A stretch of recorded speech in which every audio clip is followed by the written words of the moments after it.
khususnya dari Universitas PGRI Semarang, Bapak Ibu peserta webinar serta teman-teman mahasiswa yang mengikuti kegiatan webinar pada pagi hari ini. Ini webinar ke seri ke-13 Bapak Ibu dan peserta semuanya. Telah hadir Ibu Mei Vita Asri Untari. Selamat pagi Bu Mei. Selamat pagi Pak. Bagaimana Bu Mei kabarnya? Alhamdulillah. Alhamdulillah. Pak Heri dan Pak sehat selalu ya. Alhamdulillah. Alhamdulillah. Terima kasih Bu Mei yang sudah senantiasa mendampingi kami selama rangkaian kegiatan webinar 100 doktor ini Bu Mei. Ya, ini dan alhamdulillah semua berjalan dengan lancar nggih Bu. Amin, amin nggih. Baik, Bapak Ibu. Oke, Assalamualaikum warahmatullahi wabarakatuh. Waalaikumsalam warahmatullahi wabarakatuh. Selamat pagi dan salam sejahtera untuk kita semuanya. Selamat datang Bapak Ibu dalam acara webinar 100 Doktor Universitas PGRI Semarang, Fakultas Ilmu Pendidikan dalam rangka Disnatalis ke-41 Universitas PGRI Semarang. Saya Gustiawan akan memandu acara kegiatan ini selama kurang lebih nanti 2 jam. Saya ucapkan sekali lagi selamat pagi dan selamat datang yang terhormat Dekan Fakultas Ilmu Pendidikan, kemudian Wakil Dekan 1 dan Wakil Dekan 2 Fakultas Ilmu Pendidikan, Bapak Ibu dosen, kemudian Bapak Ibu serta teman-teman peserta webinar 100 doktor ini series ke-13 ya begitu. Dan tentu saja yang kami hormati, ini senyumnya menggoda sekali ini Bapak Ibu. Bapak Dr. Heri Saptadi Ismanto, SPD MPD Kon. Selamat pagi Pak Heri. Selamat pagi, Assalamualaikum warahmatullahi wabarakatuh. Mantap, sehat selalu nih Pak. Alhamdulillah, insya Allah. Alhamdulillah, baik. Bapak Ibu hadirin sekalian, pastinya kita senantiasa panjatkan puji syukur kehadirat Tuhan Yang Maha Kuasa karena pada pagi hari ini kita dipertemukan lagi dalam kegiatan webinar 100 doktor dalam rangka peringatan Disnatalis ke-41 Universitas PGRI Semarang dalam keadaan sehat walafiat dan nanti insya Allah siap untuk menerima sharing ilmu dari Bapak Dr. Heri Saptadi Ismanto ini. Mengawali kegiatan, marilah kita menundukkan kepala sejenak, Bapak Ibu sekalian, seraya memohon kepada Tuhan Yang Maha Kuasa, semoga kegiatan ini nanti dapat berjalan dengan lancar dan memberikan kemanfaatan untuk kita semua.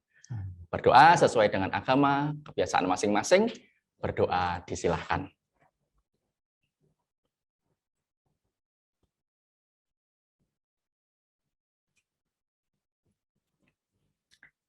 Baik, terima kasih.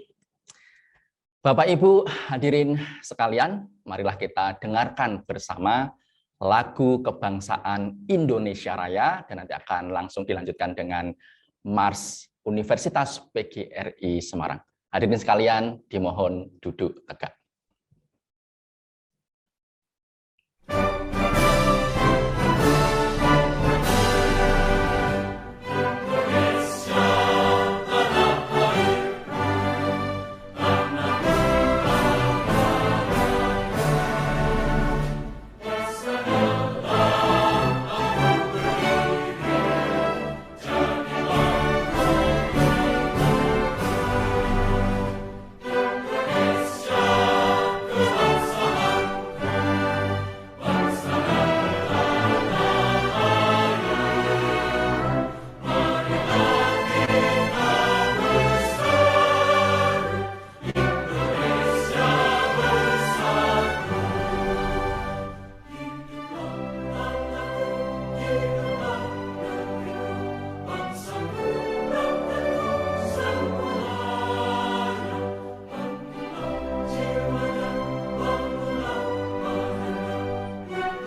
Ya, baik.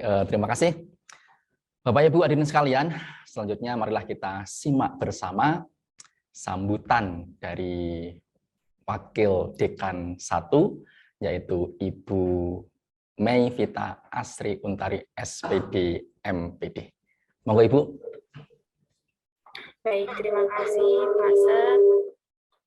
Bismillahirrahmanirrahim. Assalamualaikum warahmatullahi wabarakatuh. Waalaikumsalam warahmatullahi wabarakatuh. Selamat pagi, salam sejahtera untuk kita semuanya. Yang terhormat narasumber webinar 100 Doktor, ini sudah series ke-13.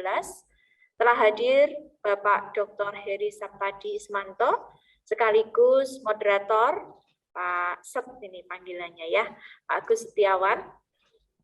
Yang kami hormati Ketua Panitia Dies Natalis ke-41 Universitas PGRI Semarang, yang kami hormati Wakil Dekan 2 Fakultas Ilmu Pendidikan, Koordinator Fakultas Ilmu Pendidikan dalam kegiatan Dies Natalis di FIP ini ya, Pak Prasena Arisyanto yang selalu mendampingi kegiatan ini. Yang kami hormati Ketua Program Studi di lingkungan FIP beserta Sekprodi dan Kaleb, Bapak Ibu dosen FIP yang berkenan bergabung. Terima kasih, ini ada beberapa. Segenap panitia webinar 100 Doktor dan yang kami banggakan seluruh peserta webinar 100 Doktor di lingkungan Fakultas Ilmu Pendidikan yang diselenggarakan oleh FIP. Pertama-tama, mari kita selalu mengucapkan syukur kehadiran Tuhan Yang Maha Kuasa karena atas berkat rahmat dan hidayahnya kita bisa diberikan kesempatan, kesehatan untuk bergabung dalam kegiatan seminar dalam daring ini ya, virtual pada hari ini. Bapak Ibu yang kami hormati, webinar dalam rangka Dies Natalis ini sudah masuk ke series 13. Nah, jadi tujuannya untuk memberikan wawasan serta sharing materi. Nah, untuk kali ini temanya sangat menarik gitu ya untuk Bapak Ibu semuanya dan teman-teman ini, jadi konseling Islami ya. Untuk perilaku seks ini ya, ini sangat menarik sekali, ini pakarnya Pak Heri ya, makanya bapak-bapak ini yang akan menjelaskan. Karena memang kita sadari, kemarin saya juga membaca berita bahwa saat PJJ ini semua anak-anak terutama ya punya akses bebas untuk mengakses berita, video dan seterusnya, maka banyak didapatkan dari penelitian banyak kasus yang seks bebas di kalangan anak-anak ini karena mereka memang bisa mencari sendiri, kemudian juga iklannya itu juga muncul sendiri karena penasaran terus diklik dan sebagainya ya. Ini yang sangat mengkhawatirkan dan memang benar-benar sebagai orang tua dan orang yang ada di sekitar anak-anak juga memang harus bisa memahami mereka bagaimana bisa terbebas dan bisa menggunakan gadget dengan baik gitu ya, informasi dengan baik. Nah, nanti Pak Heri akan mengupas tuntas bagaimana konseling secara Islami ini ya, dari sudut pandang yang berbeda, dan ini sangat menarik. Kami mohon Bapak Ibu dan teman-teman bisa memanfaatkan waktu webinar ini untuk saling sharing, kemudian untuk bisa mengambil ilmu yang diberikan oleh Pak Heri dan bisa diterapkan dalam kehidupan sehari-hari atau untuk meningkatkan kompetensi Bapak Ibu ketika nanti melayani atau nanti bisa berkomunikasi dengan anak-anak, remaja maupun orang dewasa. Akhirnya dengan mengucapkan Bismillahirrahmanirrahim, webinar 100 Doktor series 13 di lingkungan Fakultas Ilmu Pendidikan yang diselenggarakan Fakultas Ilmu Pendidikan dalam rangka Dies Natalis ke-41 Universitas PGRI Semarang, saya nyatakan dimulai.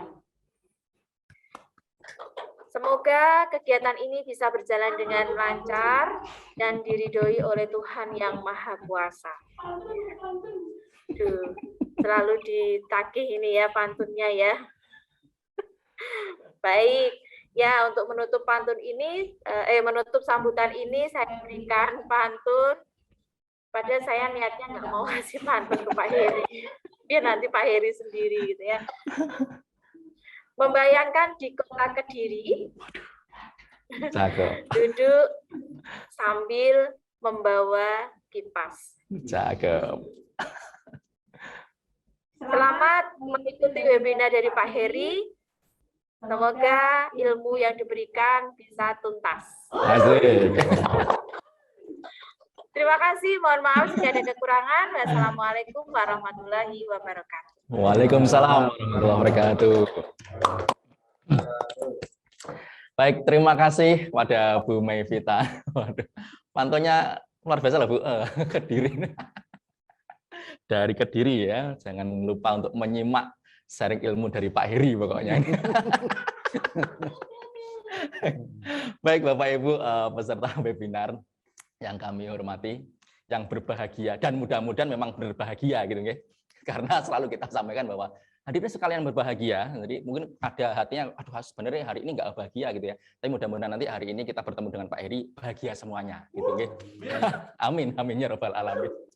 Baik, selanjutnya saya akan memperkenalkan lebih lanjut. Wah, ini narasumber kita yang keren luar biasa ini. Beliau adalah Bapak Dr. Heri Saptadi Ismanto SPD MPD Cons. Jadi beliau adalah seseorang yang memiliki kepakaran di bidang bimbingan dan konseling. Bimbingan dan konseling, menyelesaikan studi beliau di Universitas Negeri Semarang dengan penelitian yaitu seks berisiko. Nah, akhirnya dengan mungkin banyaknya fenomena seks berisiko ya Pak Heri. Ya. Pak Heri akhirnya prihatin, kemudian membuat penelitian ini dan mencoba untuk mengembangkan bimbingan dan konseling Islami begitu untuk fenomena ataupun permasalahan ini begitu Bapak Ibu sekalian.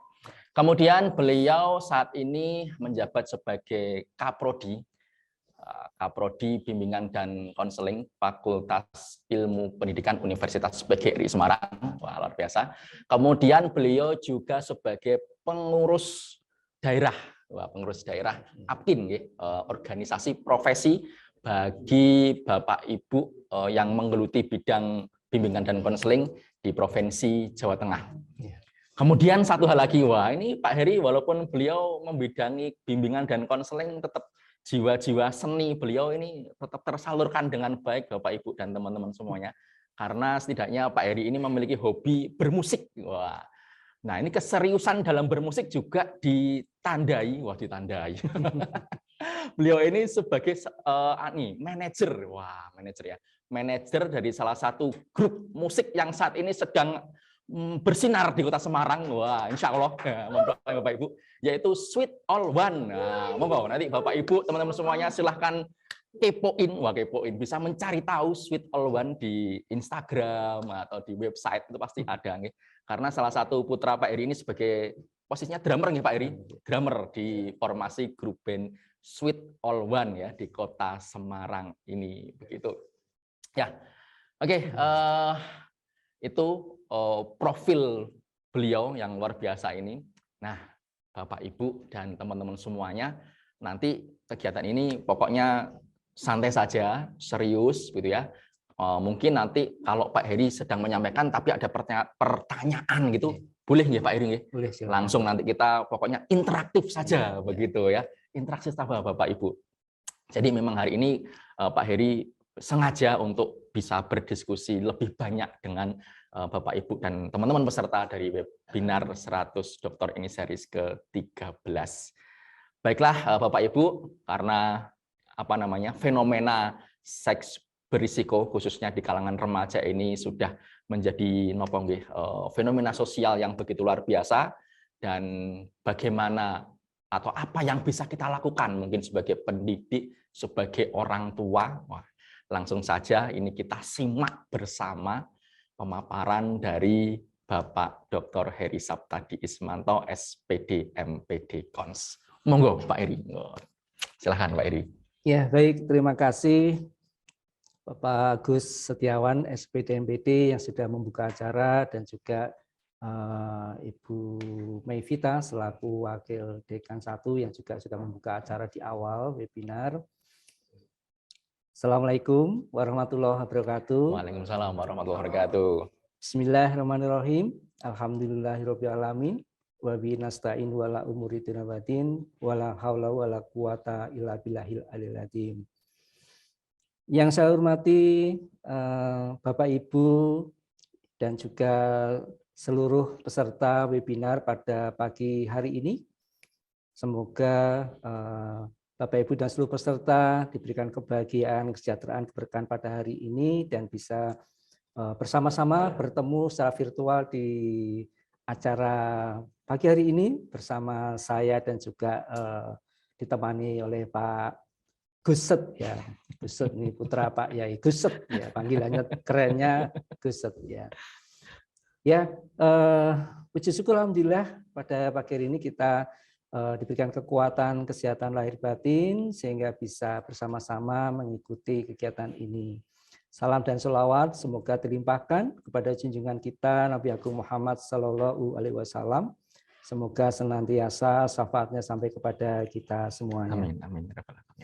Baik, Bapak Ibu, tema pada pagi hari ini di acara webinar saya mengangkat sebuah tema ya, di mana tema ini juga bagian dari riset yang pernah saya lakukan ya terkait dengan bagaimana mengembangkan konseling Islami yang mungkin sangat diperlukan khususnya untuk profesi-profesi konselor, profesi guru pembimbing atau guru BK di sekolah, ataupun juga konselor atau guru BK yang ada di sekolah-sekolah yang mungkin di yayasan Muslim ya Pak Set, yayasan Muslim atau mungkin juga di sekolah Muslim yang mungkin atau mungkin di pondok pesantren juga ya.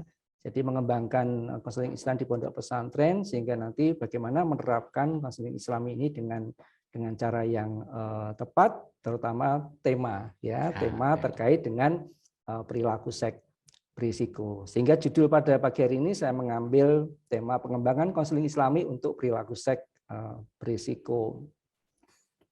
Ya, Bapak Ibu semuanya, tentu kita bertanya-tanya seks berisiko itu apa gitu ya Pak Setia. Ya, pastinya. Saya tadi juga nanya gitu Pak Eri. Iya. Seks berisiko itu seperti apa gitu. Oke.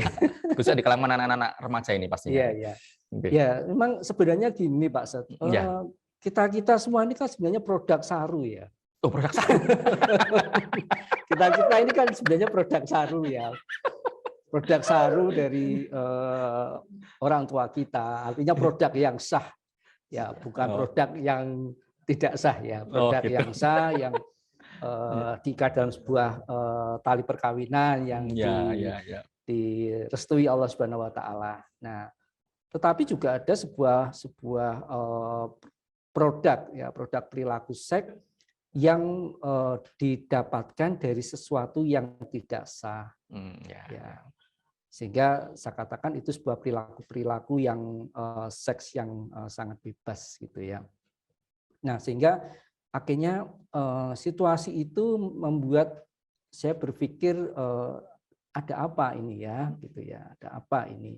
Pertama tadi oleh Bu Mei disampaikan masa-masa pandemi itu area yang sangat mudah untuk mengakses apa saja sehingga mungkin bahkan ada yang diaktualisasikan dalam kegiatan yang nyata ya, tetapi dalam sebuah situasi yang tidak sah gitu ya.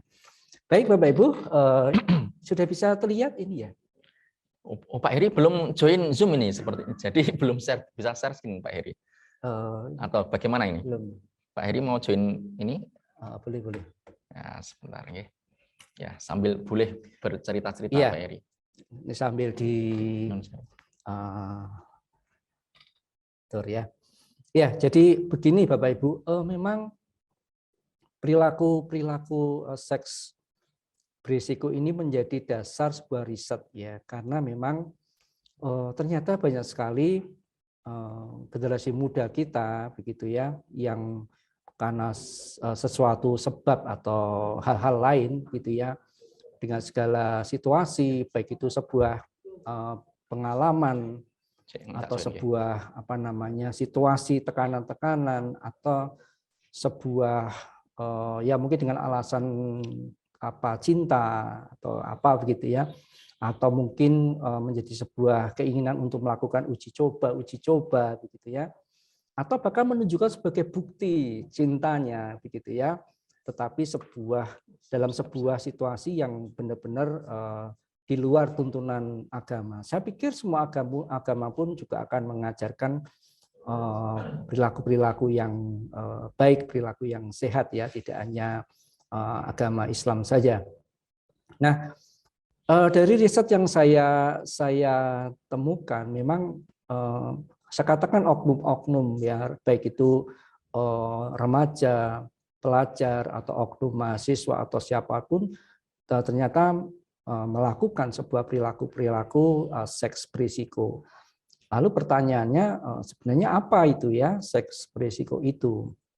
Nah, seks berisiko itu sebuah kegiatan ya Bapak Ibu, sebuah kegiatan aktivitas seks, ya aktivitas seks yang dilakukan oleh remaja atau mungkin pelajar atau mahasiswa dan sebuah ranah-ranah tertentu atau situasi-situasi tertentu, ya misalnya dengan melakukan sebuah perilaku yang ya mungkin bagi kita menganggapnya itu sesuatu yang salah atau saru gitu ya. Tapi mereka lakukan itu demi sebuah keinginan ya, atau sebuah harapan tentang bukti ya, bukti cinta kasih mereka, atau malah tanpa didasari sebuah cinta. Jadi mereka melakukan atas dasar suka atau suka sama suka begitu ya. Nah, ini permasalahan yang ada di lapangan Bapak Ibu, ini dari hasil sebuah penelitian bahwa pengidap HIV/AIDS ini ya Pak Set ya, Kota Semarang ini wah luar biasa, ini penelitian sejak 2017. Ini penderitanya sampai 5.000 lebih ya. Hingga Maret kemarin ya 2019 ini disebabkan oleh faktor diantaranya karena minuman alkohol, kemudian seks bebas itu sendiri, kemudian berganti-ganti pasangan dan seks sesama jenis. Nah ini di awal riset saya juga awalnya meneliti tentang seks sesama jenis ini Pak Setia. Oh iya iya.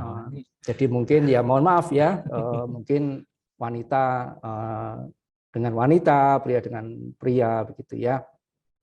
Dan ini pun juga saya menjadi berpikir ya, karena biasanya yang setahu saya ya kambing laki-laki itu kalau seneng ya pasti carinya kambing betina ya Pak Setia. Ya ada kambing laki-laki carinya kambing laki-laki gitu ya.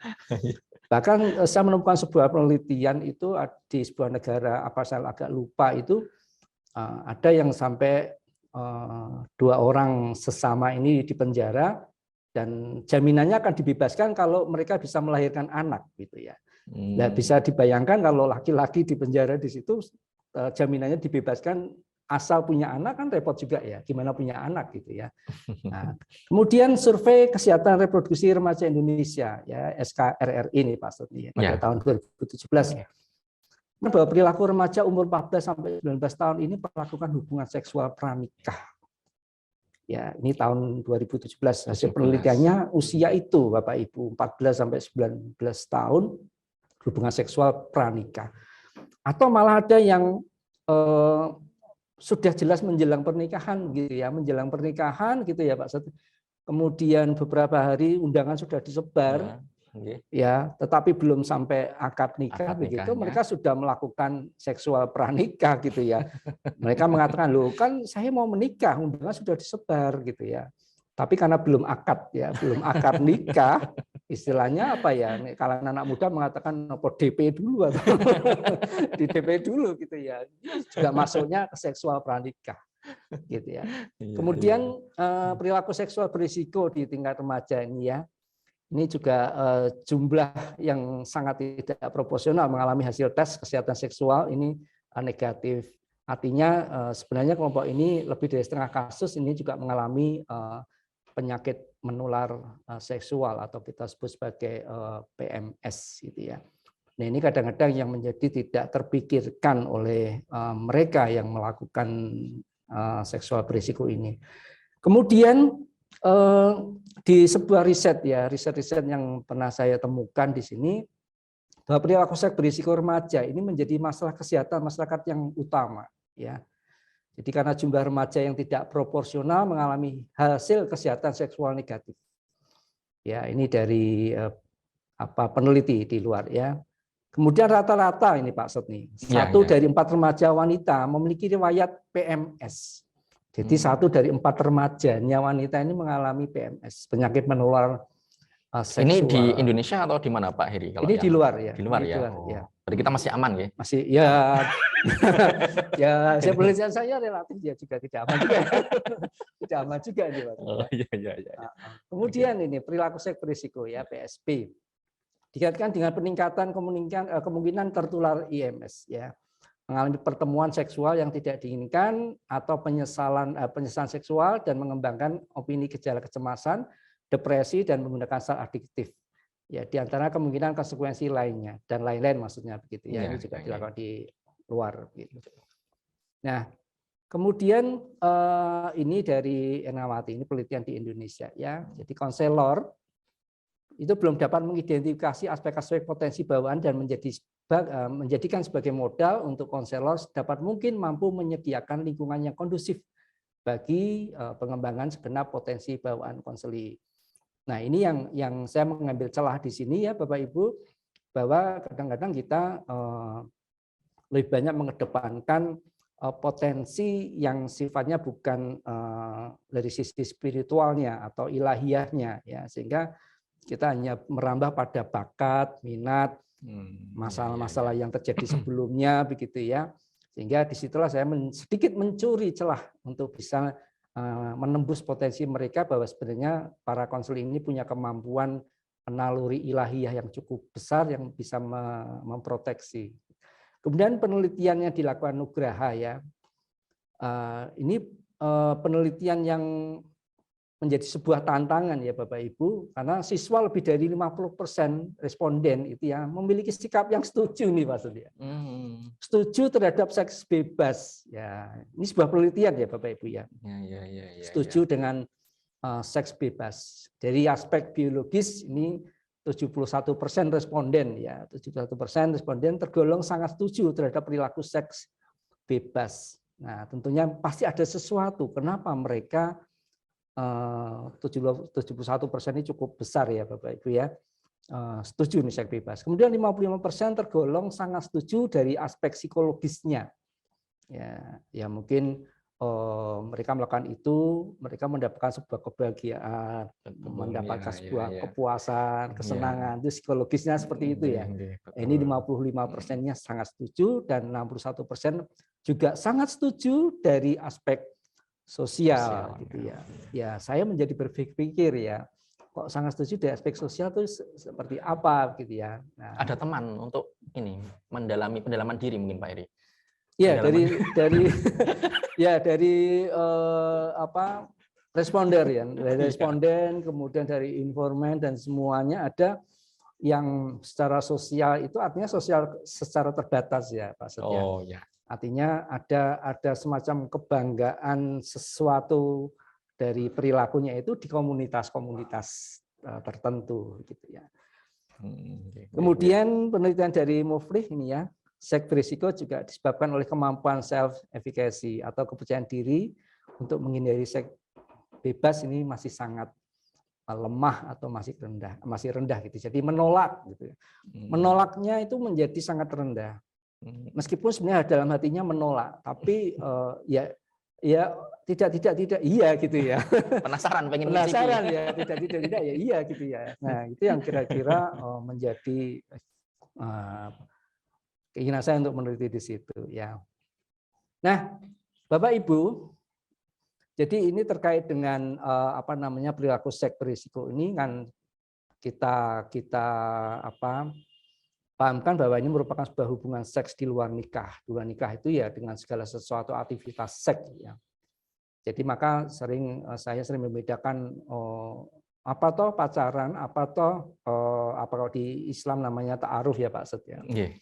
Ya, ta'aruf itu kan sebuah pengenalan dengan lawan jenis tetapi tidak melibatkan seks Pak Set ya. Seks itu ya tidak, bayangannya jangan hanya sekedar hubungan seks ya. sesuatu yang bersentuhan juga tidak boleh, bergandengan tangan dengan lawan jenis juga tidak boleh, ya sampai maaf mungkin sekedar memeluk begitu ya, itu juga sudah masuk terkait. Tidak boleh. Ya, karena Berarti memang toko-toko itu sebenarnya juga menerapkan ta'aruf ya Pak Eri? yang mana? Di toko-toko itu loh. Menyentuh berarti membeli gitu. Ya, menyentuh beli, apalagi pecah ya. Oh, iya. Kalau barang pecah wajib beli gitu ya. Oh, iya, Ya, maka jangan nyentuh tas yang tidak pecah. Begitu ya. Jadi itu sudah merupakan ini. Bahkan di Al-Qur'an pun juga disampaikan ya jangan mendekati ya. Jangan mendekati zina. Mendekati saja jangan gitu loh, apalagi berzina kan gitu. Artinya itu sudah masuk dalam konteks itu. Kemudian resikonya adalah hamil di luar nikah. Nah, karena kita ini juga produk-produk saru tadi, Pak. Itu kan karena kita produk dari orang tua yang hamil, tetapi dalam konteks pernikahan yang sah, yang direstui oleh agama dan diijabahi Allah Subhanahu Wa Taala. Nah, yang menjadi bagian di sini adalah hamil yang di luar nikah, gitu ya. Kemudian penyakit menular, ya tadi PMS ya Bapak Ibu ya, kemudian HIV atau AIDS. Nah, itu dampak-dampaknya sangat luar biasa terhadap aktivitas individu, pribadi, keluarga, bahkan sosial. Nah, Bapak Ibu, saya akan merambah masuk kepada konteks dari bagian dari judul saya, yaitu pengembangan konseling Islami, ya Pak Setia. Jadi konseling yang kita kenal ini kan cukup banyak sekali ya, yang kita gunakan dengan teori-teori Barat dan sebagainya. Nah, ini saya mencoba dengan keterbatasan saya, dengan kekurangan saya dan kekilapan saya mencoba mengangkat dari sisi bagaimana sih mengembangkan konseling Islami itu. Nah, di dalam pelaksanaan konseling Islami itu Pak Setia, jadi kata kuncinya adalah meletakkan konseling itu dengan pemecahan atau problem solving kepada dua hal. Ini juga disampaikan oleh Rasulullah SAW bahwa ketika kita menghadapi sebuah permasalahan ataupun kesulitan atau hambatan, maka jangan tinggalkan dua perkara ya, atau pusaka ya. Dua pusaka itu apa? Yaitu Al-Qur'anul Karim dan hadis Rasulullah Muhammad SAW. Nah, disitulah ada sebuah pengembangan terkait dengan pelaksanaan konseling Islami yang saya pikir ini juga sangat dibutuhkan oleh teman-teman, baik guru-guru BK, praktisi di sekolah, kemudian guru BK, konselor ya, baik di sekolah secara umum maupun juga di sekolah-sekolah di budaya Islami gitu ya, atau yayasan Islami atau di pondok pesantren. Nah, akhirnya saya berpikir untuk mencari sebuah terobosan-terobosan dengan menggunakan yang kita sebut sebagai nilai-nilai tasawuf. Ya Bapak Ibu, nilai-nilai tasawuf di dalam kita mengembangkan penyelesaian sebuah proses konseling dengan menggunakan pengembangan nilai-nilai tasawuf itu. Nah, di dalam pengembangan konseling tasawuf ini kita mengenal beberapa hal ya Bapak Ibu, yaitu terkait dengan satu bangunan yang namanya Futuwah dan Al-Itsar ya. Bangunan Futuwah dan Al-Itsar. Nah, apa ini sebenarnya Futuwah dan Al-Itsar ini? Jadi ini merupakan sebuah kompetensi dasar yang sebenarnya dimiliki oleh para guru BK. Yang harus dimiliki oleh guru. Iya, yang harus dimiliki oleh guru BK untuk bisa menerobos masuk sisi-sisi ilahiyah, menerobos masuk sisi-sisi spiritual dari konseli itu sendiri. Karena biasanya ya kalau orang sedang punya masalah itu dia menggunakan peci, ya kalau sedang punya masalah menggunakan kopiah, gitu ya sering kita lihat ya. Itu ya kalau orang sidang. Ya sidang gitu ya, orang sidang itu pada pakai kopiah. Ya, sebenarnya itu sebuah langkah-langkah ya, langkah-langkah menenteramkan secara spiritual. Artinya di balik kesalahan dia masih sangat ingat dengan Allah Subhanahu wa Ta'ala. Nah, apa itu futuwah? Nah, mungkin kita bisa melihat bahwa futuwah itu merupakan sebuah kompetensi dasar yang ada di dalam diri manusia, yaitu apa? Kemampuan untuk berkorban, mendermakan diri, baik itu secara keilmuan, keterampilan kita di dalam ilmu-ilmu konseling, kita gunakan dengan cara yang sangat ikhlas. Ya, kenapa? Karena kalau kita melakukan hanya sekedar saya ini profesi, tetapi tidak ada dengan keikhlasan, maka tentunya ada catatan yang ada di dunia, tapi tidak ada catatan di akhirat sebagai bentuk amal soleh. Ya. Nah, kemampuan untuk baktikan kemampuan itu dengan ikhlas itu kita sebut sebagai futuwah. Karena biasanya kita itu akan sangat peduli dengan orang-orang yang dekat dengan kita, gitu ya, dengan sahabat kita, keluarga kita, dengan orang yang kita kenal. Tapi kita menjadi kurang peduli dengan orang-orang yang tidak apa-apanya kita. Nah, maka di dalam konteks ini kita harus memiliki kemampuan keikhlasan itu, futuwah. Dan al-isar apa? Dia menjadi orang yang tidak terlalu mempedulikan dirinya sendiri gitu, Pak. Maka dasar tidak terlalu mempedulikan dirinya sendiri, pasti dia akan peduli pada orang lain. Ya, sikap respeknya, respek sosialnya, respek kemampuan mengembangkan ilmunya itu betul-betul dia lakukan untuk kebahagiaan orang lain. Altruis ya, ya atau istilah altruistik ya, betul motif betul. Itu ya. Ya, di dalam teori altruistik kemampuan untuk memiliki sebuah rasa itu ya, kepedulian, keinginan untuk menolong, membantu dan sebagainya. Nah, dari bangunan futuwah dan al-isar ini kita rinci menjadi sebuah tiga komponen Bapak Ibu yang saya tulis di sini, mungkin Bapak Ibu bisa bersani. Yang pertama yaitu tahap taholi ya, tahap taholi, kemudian tahap tahali, dan yang ketiga tahap tajali. Apa itu tahap taholi? Nah, ini perlu kita pecahkan ini Pak Setia. Ya. Ketika kita bertemu dengan seseorang yang sedang mengalami atau pernah mengalami atau ingin berhenti atau sedang mengalami situasi perilaku seks berisiko itu, maka yang kita lihat adalah bahwa dia adalah sosok manusia dan dia adalah hamba Allah Subhanahu wa taala. Disinilah muncul sebuah tantangan bagaimana kita sebagai konselor itu memiliki kemampuan memanusiakan manusia, Pak. Oh, begitu ya. Ya. Sehingga dengan kemampuan kita memanusiakan manusia, maka nilai-nilai negatif kita kepada orang ini, nilai-nilai yang tidak baik dari kita untuk orang ini, itu akan hilang. Jadi kita menerima apa adanya dia sebagai manusia yang mungkin ingin berhenti, mungkin ingin keluar dari situasi seks berisiko itu. Ya, gitu ya. Penerimaan tanpa syarat. Penerimaan tanpa syarat, gitu betul ya. Pak. Jadi tidak ya. melihat dia itu bagaimana latar belakangnya gitu ya. Iya, Pak Edi. betul.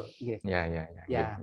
Nah, lalu apa yang dilakukan di proses taholi ini? Dari beberapa responden nih Pak Set yang saya temukan, mereka sudah sebegitu dalamnya melakukan aktivitas seks berisiko itu, tetapi ternyata dia masih memiliki rasa ketakutan kepada dosa-dosanya, masih punya rasa takut kepada Allah Subhanahu wa taala. Tetapi rasa takut ini ternyata tidak mampu atau tingkat powernya itu tidak besar. Sehingga akhirnya apa? Bahkan dia ketika melakukan perbuatan itu dia mengatakan astagfirullahaladzim, tapi jalan terus gitu ya. Nah, ini menjadi sesuatu yang perlu dikembangkan oleh konseling ini. Nah, di dalam tahap taholi ini, apa yang kita lakukan dari seorang konselor Islami ini? Ya, dia diminta untuk berusaha untuk membersihkan nawaitunya atau niat-niat yang buruk di dalam hatinya, ingin merusak, ingin ingin menodai atau ingin sekedar mempermainkan, itu sebuah rasa-rasa yang muncul dari hati ya, atau bahkan dari subjek yang pernah saya temukan itu ada yang memang berniat membegitukan pasangannya, tapi setelah itu ya goodbye gitu ya.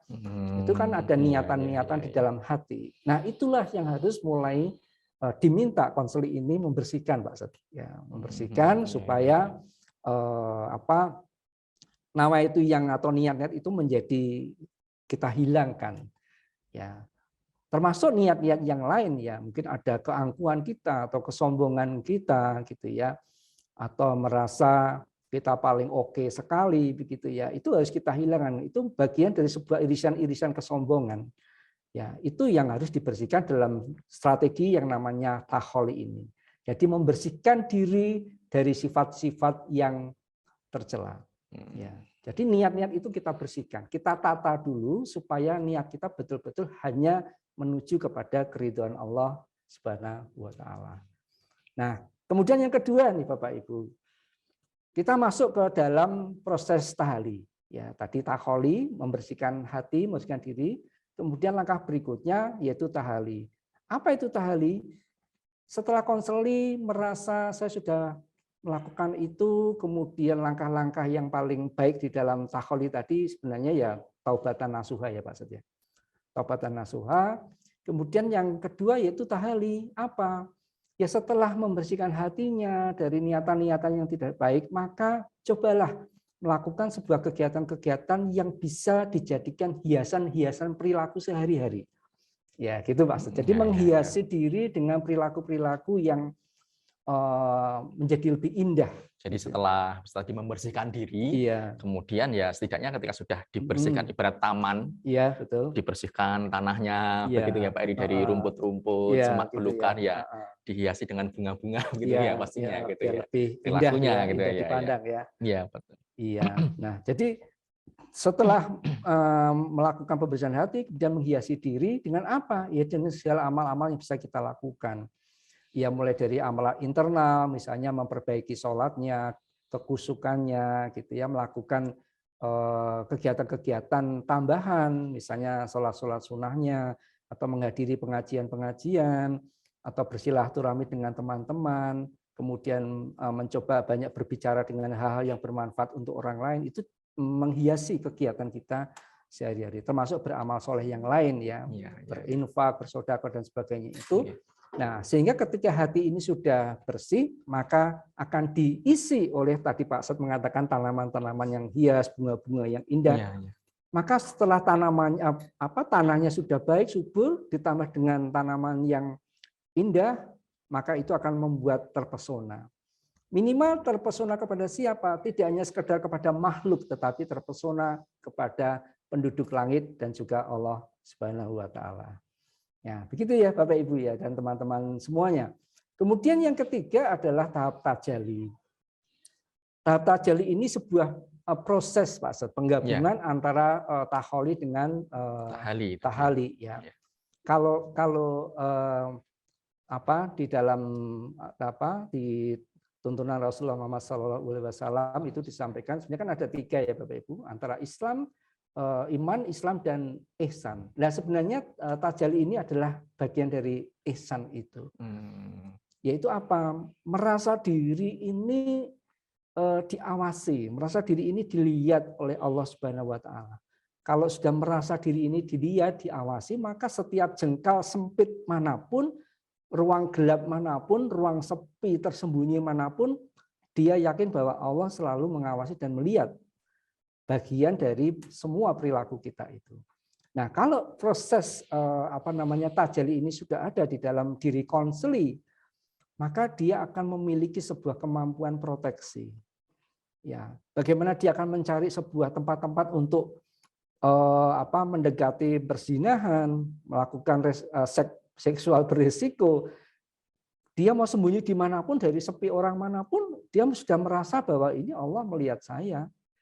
Dan konsekuensinya tidak hanya sekedar Allah melihat atau Allah mengawasi, tetapi ada konsekuensi catatan-catatan di amalan kita yang tidak baik itu, Bapak Ibu. Nah, ini yang dipahamkan kepada konseli, sehingga sebenarnya kalau saya mengilustrasikan ini Pak Seth ya, ini saya punya sebuah gambaran, misalnya ini ada tabung, begitu ya Bapak Ibu, tabung seperti botol besar. Anggap saja tabung ini sedang berdiri, begitu ya. Kemudian saya memasukkan sebuah air.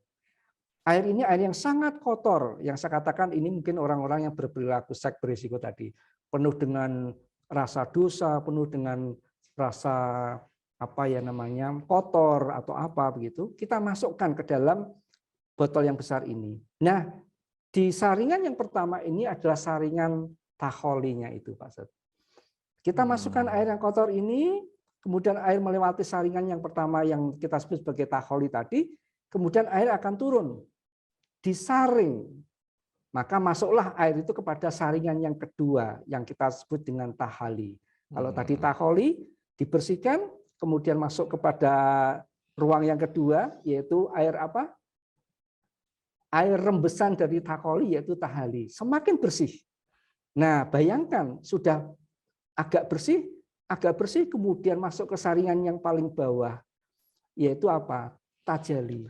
Sehingga ketika air yang masuk ke golongan atau bagian yang ketiga ini akan semakin bersih dan akhirnya tetesan yang paling akhir itu menjadi tetesan yang sangat bersih atau air yang sangat bersih. Nah, proses dari awal ini Bapak Ibu, atas, bawah, tengah ini yang kita sebut sebagai perilaku sowa atau sofa, ya sofa. Maka disebut sebagai sofa itu sering menyebutnya menjadi sufi, sufi, ya diambil dari proses ini. Nah, sehingga sufi di zaman modern ini beda dengan zaman dahulu, Pak Set. Kalau zaman dulu, kalau orang orang-orang sufi itu mungkin mengembara sangat jauh dari kehidupan dunia, ya menyendiri, berzikir, berpuasa. Kalau untuk sufi yang sekarang yaitu dengan memproteksi diri menjadi orang-orang yang dekat dengan Allah Subhanahu wa taala pada situasi apapun. Nah, sebenarnya pada saat kita sedang mengendalikan ketiga itu setiap harinya kita sudah melakukan sebuah perilaku nilai-nilai tasawuf. Nah, bila ini dilakukan oleh konselornya, dilakukan oleh konselingnya, maka ini sesuatu yang sangat luar biasa. Oh, gitu. Ya. Baik. Wah, ini menarik nih Pak Heri ya. Wah, ini tadi dari nilai-nilai tasawuf ya. Jadi ada al-iksar, kemudian dan futuwah tadi ya. Ada tahapan tahali dan tajali begitu. Ya. Untuk Kak Operator, apakah sudah ada pertanyaan yang masuk ini? Mungkin bisa dicek di kolom chat. Waduh, ini sambil kita ngobrol. Ini ya. Ya Pak Heri, tadi saya tuh kalau sebenarnya banyak hal yang sebenarnya ingin saya tanyakan ini Pak Heri ya. Jadi kan tadi mulai dari teman-teman yang ternyata motivasi mereka untuk melakukan belum ada resmi atau yang diridhoi oleh Allah begitu ya. Kan ternyata ya mereka setuju dengan seks di luar nikah misalnya karena kebutuhan biologisnya. Ada kebutuhan psikologisnya dan juga ada kebutuhan sosial begitu. Saya juga sempat berpikir bahwa ya sebenarnya ini kalau dikembangkan lebih universal juga bagus, artinya tidak hanya Islami saja. Mungkin di luar sana Bapak Ibu konselor mohon maaf yang berkeyakinan lain selain Islam pastinya juga bisa dikaitkan dengan keyakinannya tersebut begitu dengan bahasa masing-masing. Tadi yang mulai pembersihan diri, kemudian menghiasi dengan perilaku-perilaku yang terpuji sampai dengan pada kita berserah diri kepada Tuhan atau sesuai dengan keyakinannya itu, sehingga ini juga bisa dilaksanakan di semua setting kehidupan ataupun juga konselornya bisa tidak harus Muslim misalnya, tapi nanti tetap disesuaikan dengan keyakinannya masing-masing itu. Dan terakhir, saya teringat satu teknologi kearifan lokal Pak Heri. Mungkin saya tuh jadi ketika Pak Heri tadi mengatakan ada sebuah tabung begitu, saya tuh jadi keinget dulu, artinya mungkin Bapak Ibu kita atau sebelum ada teknologi penyaring air piurit, itu kan orang dulu kalau nyaring air pakai batu-batu yang besar dulu, pakai sabut kelapa, kemudian pakai kerikil, pakai pasir, sehingga air yang mungkin dari sungai dimasukkan ke situ setelah melewati ini. Ini jadi jernih, bisa untuk mandi, cuci misalnya, atau untuk wudhu gitu ya. Diminum juga. Nah, bisa diminum juga begitu. Wah, ini ya menarik. Nah, Bapak Ibu, nanti ini Pak Edi akan melanjutkan lagi menyampaikan tentang pengembangan konseling Islami, bimbingan dan konseling Islami untuk permasalahan yaitu seks berisiko. Bapak Ibu, kami sekali lagi menyampaikan bahwa apabila ada hal-hal yang ditanyakan begitu ya, silahkan langsung saja ke kolom chat ya, dituliskan, diketik begitu, sehingga nanti Pak Edi juga siap untuk sharing bersama begitu. Ya, oke. Monggo Pak Eri, sambil nanti kita menunggu ini. Ya, kita lanjutkan ya Bapak Ibu. Jadi memang di dalam pelaksanaan konseling ya, konseling secara umum memang akan menjadi lebih ideal. Kita melihat sosok konseli ini tidak hanya sekedar kemampuan atau bakat minatnya saja, tapi juga bagaimana kita bisa melirik kekuatan dia dari sisi religiusitas, ya, atau sisi ilahiyahnya dia seberapa. Karena dari beberapa sampel yang saya dapatkan memang perilaku atau pelaku perilaku seksual berisiko ini kebetulan saja, saya katakan kebetulan saja Pak Set. Ya. Itu memang kemampuan religiusitasnya relatif agak rendah. Meskipun rasa ketakutan kepada dosa itu selalu ada, tapi kemampuan untuk tidak melakukan itu tidak ada, sehingga tetap saja dilakukan. Nah, ini menjadi sebuah tantangan ya bagi para konselor, khususnya untuk konselor Muslim, untuk bisa betul-betul mengajak agar potensi yang sangat rendah ini kita naikkan, kita tingkatkan, begitu ya. Sehingga kadang-kadang ketika kita berpikir bahwa orang ini kok seperti itu, maka disitulah sebenarnya peran konselor menutup dirinya sendiri. Kenapa? Karena kita sudah membuat semacam menjustifikasi bahwa orang ini kok kayak gitu sih, jelei gitu ya, jorok gitu ya. Maka itu akan menutup keikhlasan kita yang tadi saya katakan di dalam bangunan Futuwah dan Al-Isar itu. Maka kalau kita menjadi orang yang ikhlas, kita memanusiakan dia, maka kita ajak dia menjadi memiliki kesadaran kepada penghambaannya kepada Allah Subhanahu wa taala. Nah, ternyata dari beberapa riset yang saya lakukan itu akhirnya sampel-sampel ini dengan menggunakan nilai-nilai tasawuf ini Pak Set, akhirnya mereka serta-merta sudah bisa menaikkan kekusukannya, sholatnya menjadi lebih bagus lagi, tertib lagi, kemudian kesadarannya untuk memiliki tadi ya tajali tadi ya, ketakutannya bahwa dia akan dilihat oleh Allah Subhanahu wa taala, itu akan menjadi benteng yang menjadi sangat kuat, fondasinya menjadi sangat kuat, sehingga ketika diajak seseorang melakukan sesuatu dia mengatakan no saya tidak bisa gitu. Nah, kemudian yang berikutnya untuk para konselornya nih Pak. Oh ya.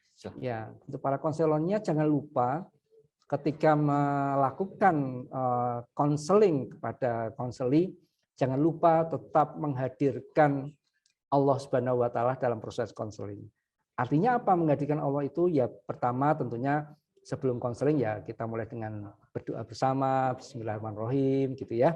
Kemudian dalam doa kita, Bapak Ibu, doa kita sehari-hari, baik setelah sholat 5 waktu, apa mungkin pada waktu kita habis sholat tahajud, konseli mana saja sih yang sedang kita hadapi, masalahnya apa saja, itu sampaikan ke langit kepada Allah Subhanahu wa taala.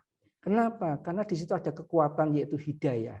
Hidayah dari Allah Subhanahu wa taala bisa turun kepada konselornya, bisa turun juga kepada konselinya yang sedang ditangani. Nah, ini yang harus kita bawa dalam doa kita. Jadi jangan hanya berdoa untuk diri kita sendiri, keluarga kita gitu ya. Ya, seperti dokter dokter juga akan mendoakan kesembuhan dari pasiennya. Gitu. Ya, ini menarik Pak Heri ya. Jadi saya tadi sampai kaget ini. Gitu, wah, ini jangan lupa para konselor untuk menghadirkan Allah. Waduh. Ya Allah tolong. Ya itu jangan masuk akal ya. Tapi dengan ini langkah-langkahnya dengan cara ya tadi misalnya berdoa bersama selalu ke sana gitu ya. Jadi saya tuh kadang kayak teringat ini Pak Heri. Dulu sejarahnya konseling gitu ya. Kan ada konseling, mohon maaf kalau dari barat itu kan ada pastoral begitu Jadi terus akhirnya ya memang karena konseling ini didominasi ilmu-ilmu teori dari barat begitu nggih, dan mohon maaf dari barat memang dari basicnya dari pastoral itu kemudian ke Indonesia begitu, dan kita mayoritas muslim sehingga muncullah kekuatan konseling ya Islami ya sesuai dengan mayoritas kita begitu ya. Wah, ini menarik. Nanti ini mungkin juga perlu atau tips-tips yang bisa di-share ke Bapak Ibu atau teman-teman semua. Ya khususnya kalau untuk Bapak Ibu mungkin langkah-langkahnya nanti Pak Heri ini misalnya bagaimana ya seorang konselor bagaimana agar bisa melaksanakan konseling jadi bimbingan dan konseling Islami ini begitu, sehingga nanti ya setidaknya bisa mengajak kembali para siswanya untuk ya artinya apa sih tujuan kita ya di dunia ini, betul, kenapa betul. kita di sini begitu ya. Artinya segala sesuatunya kita sudah ada rencana begitu ya. Iya, nggih. Nggih. Nggih, sambil kita melanjutkan nanti ini. Oke. Nah, monggo Pak Eri mungkin yang ini bisa. Oh ya, tadi ini sudah. Ya, ini mungkin pengembangan tadi ya. Oh ya, nggih. Mengaplikasikan sikap zuhud. Iya, ya. Zuhud itu sikap tawadu ya, merendah hati, merendah diri, sehingga kadang-kadang memang posisi konselor dan konseli ini menjadi kewaspadaan terutama untuk konselornya. Sehingga kadang-kadang ketika kita mengkonseling kita merasa paling pandai, paling pinter gitu ya. Padahal sebenarnya daun pun jatuh dengan izin Allah Subhanahu wa taala ya, Bapak Ibu. Sehingga kita dengan sikap zuhud ini kita memohon betul kepada Allah Subhanahu wa taala untuk bisa ikut mengintervensi proses konseling itu. Nah, sehingga apa? Yang perlu dipahami di dalam konselor Slim ini adalah kita harus betul-betul memahami sifat zat kita, zat Allah Subhanahu wa taala. Allah itu tidak ribet kok gitu ya. Allah itu sebenarnya tidak ribet. Tidak terlalu banyak SOP, harus begini, harus begitu. Ya, Allah itu Maha Pengampun. Ya, kita berdoa saja untuk memaafkan kita, dosa-dosa kita. Udah begitu saja. Yang penting jangan konseling itu melakukan kemaksiatan. Gitu ya. Nah, menjadi pertanyaan bagaimana konseling bisa yakin pada kita kalau konselor sendiri tidak merasa yakin dengan kebesaran Allah Subhanahu wa taala. Ya, begitu mudahnya Allah memaafkan, begitu mudahnya Allah bisa mengangkat orang yang penuh dengan dusta nista itu menjadi waliullah misalnya. Dengan keterbatasan karena dia sudah bertobat nasuha, dia menghiasi dirinya dengan sangat luar biasa. Kita tidak tahu itu hak prerogatif Allah untuk diangkat menjadi waliullah misalnya, atau menjadi hamba yang memiliki derajat mutakin. Kenapa? Kadang-kadang bisa jadi konseling yang sedang melakukan kegiatan itu posisi memang sedang terjatuh, Pak Setia. Orang yang terjatuh atau dijatuhkan karena Allah mempunyai niat yang sangat baik, yaitu apa? Dengan dijatuhkan seperti itu, dia akan banyak memohon kepada Allah, mengenal Allah, dan akhirnya dia akan dinaikkan derajatnya. Tetapi kita saja yang kadang-kadang mengecap kamu sudah nista lah, kamu sudah pendosa lah gitu ya. Padahal Allah sangat baik sekali. Allah sangat Maha Pengampun ya. Memaafkan selama hambanya mau bertobat, tidak mengulangi lagi, dan dia tadi ya menjadi menghiasi kehidupannya sehari-hari, maka bisa jadi Allah akan mengangkat derajat orang itu karena kejatuhannya itu. Nah, kemudian yang kedua, kenalilah dulu Allah Subhanahu wa taala oleh para konselornya, sehingga akhirnya apa? Dengan begitu kita akan mudah menularkan pemahaman kita kepada Allah kepada konselingnya kita ini. Kalau kita saja sudah yakin, maka konseling akan sangat mudah untuk kita yakinkan. Ayo kita bareng-bareng melakukan kebaikan secara bersama-sama, mengisi kebaikan yang lebih berkualitas di hari-hari kemudian. Nah, itu kunci dari konselor. Kemudian yang ketiga adalah konselor ini selalu di dalam melakukan sebuah konteks ini berprasangka baik. Nah, ingat bahwa Allah itu akan mengabulkan, mengiyakan, mengijabahi sesuatu dari prasangka hambanya kepadaku. Artinya kepadaku itu kepada Allah Subhanahu wa taala. Kalau konselor sudah yakin bahwa konseling ini akan bertobat, konseling ini akan berhenti dari itu, maka insya Allah akan mengabulkan. Melalui apa? Bisa jadi melalui hidayah yang diturunkan kepada konseling kita itu. Jadi kita tidak power sendiri gitu ya. Karena di situ sebenarnya masih ada power yang luar biasa, yaitu Allah Subhanahu wa taala. Nah, itu yang kadang ini ya Pak Eri. Apa ya? Ya mungkin saya dulu pernah merasakan itu kalau misalnya pokoknya anak yang bukan suka sih sebenarnya. Dia sering terlambat ke sekolah gitu. Nah, sering terlambat berangkat ke sekolah. Nah, serta-merta itu kan kadang-kadang kita punya pemikiran, wah ini mesti bandel lagi gitu ya. Mesti nakal ini. Padahal itu kan ya tadi kalau Pak Eri sampaikan ya kita harus ada penerimaan tanpa syarat gitu ya. Artinya tidak melihat, ya kita harus tahu dulu nih kenapa dia terlambat, kenapa dia sering tidak mengikuti pelajaran begitu ya. Artinya dari itu semua akhirnya kita bisa kayak mengidentifikasi lebih lebih detail mungkin Iya. apa hal-hal yang membuat dia terlambat itu gitu ya Iya, Pak Eri, betul, artinya betul. itu Nggih, yang nggih. sering Mm-mm. terjadi. Nggih. Nggih, baik. Nah, ini monggo untuk yang ini. Nah, Untuk oke, ini teman-teman masuk yang ke untuk konseli ya, terkait dengan perilaku seks berisiko ini. Jadi nilai-nilai tasawuf di dalam konseling Islam ini perlu diperkenalkan ya Bapak Ibu dalam konteks konseling untuk meningkatkan kemampuan mahasiswa atau siswa atau siapapun gitu ya yang berperilaku seks berisiko dalam proses takholi, tahlil, dan tajalli. Ini subjek diharapkan juga mampu melepaskan diri dari sifat-sifat yang tercela Bapak Ibu ya. Lalu berupaya menghiasi jiwa manusia dengan sifat-sifat yang luhur ya, dengan banyak beramal soleh, berzikir, mendatangi pengajian dan sebagainya ya. Mungkin saya jadi ingat ini Pak Set. ya. Teorinya trilogi kepribadian ya, ego dan super Oh ego ya, itu ya. teorinya Nah, psikoanalisa itu ya. sebenarnya bagian 3 komponen nilai-nilai tasawuf itu ada di dalam super ego itu. Jadi ego yang sangat besar untuk melakukan itu, ya. masih ada dorongan energi dari it untuk melakukan perilaku yang sangat primitif ya. Nah, itu tidak akan bisa tembus kalau super egonya menjadi sangat kuat.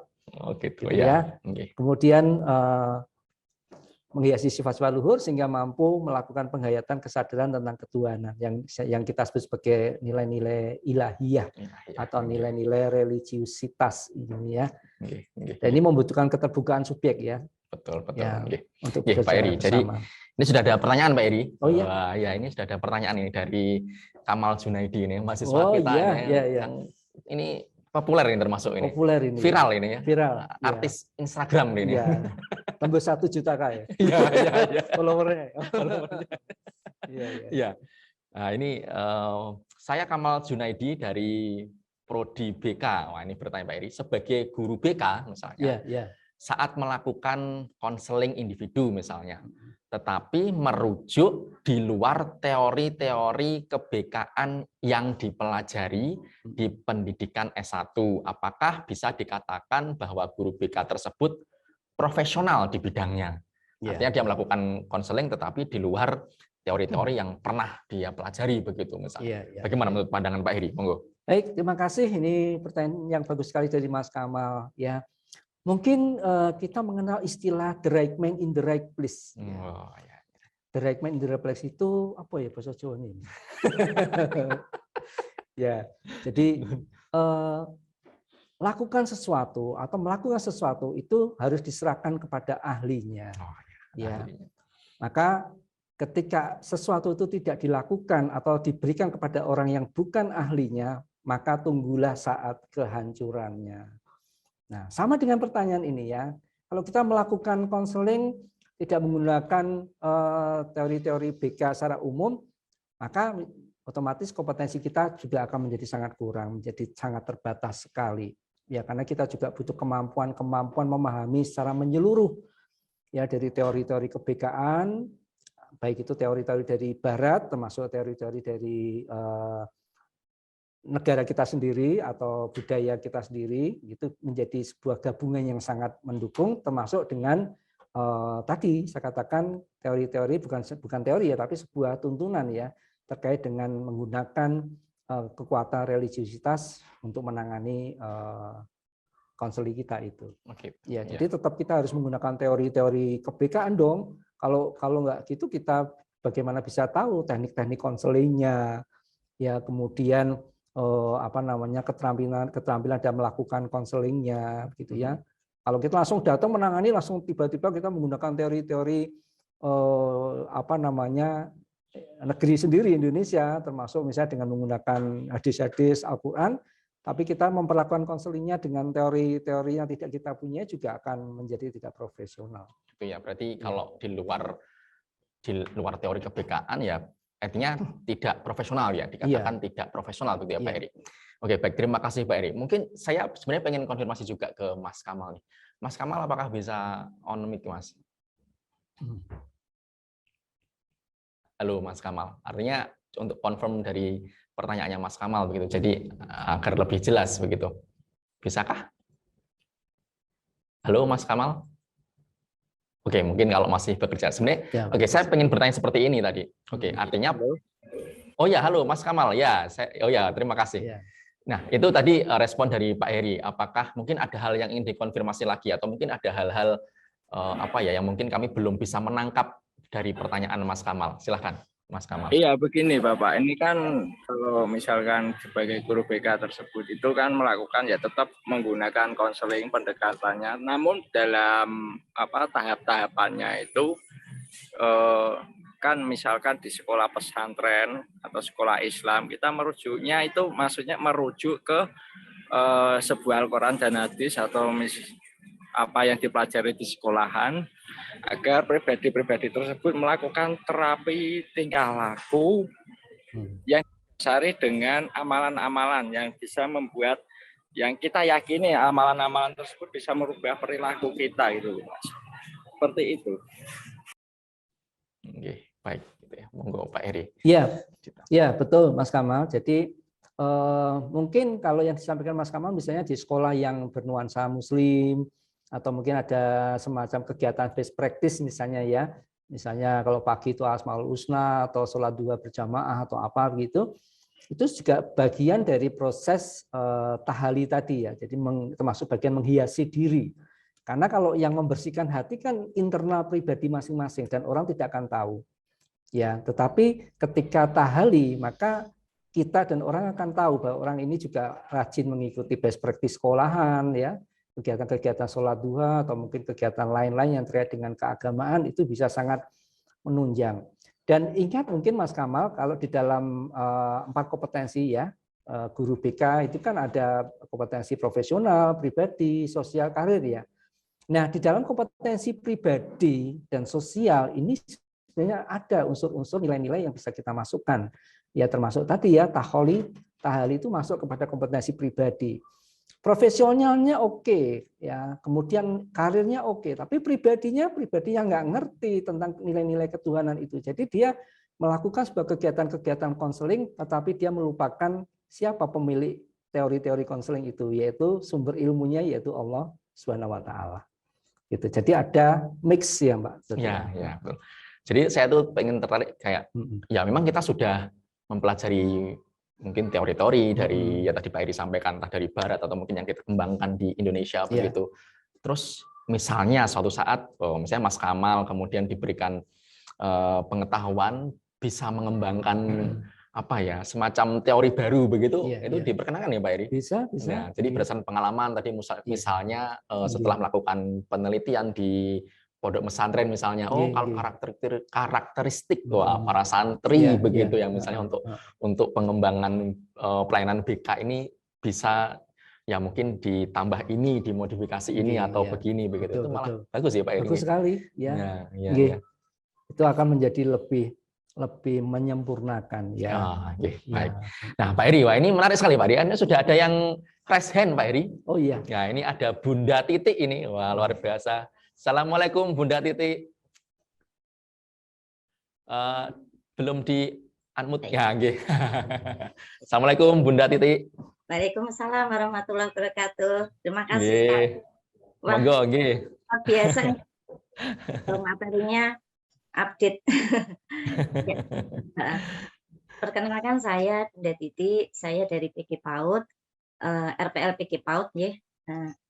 Ini kebetulan mungkin saya tidak mendalami bidang konseling, tapi kebetulan saya punya anak-anak remaja usia yang paling yang pertama itu usia 20 tahun, kemudian 18 dan 16.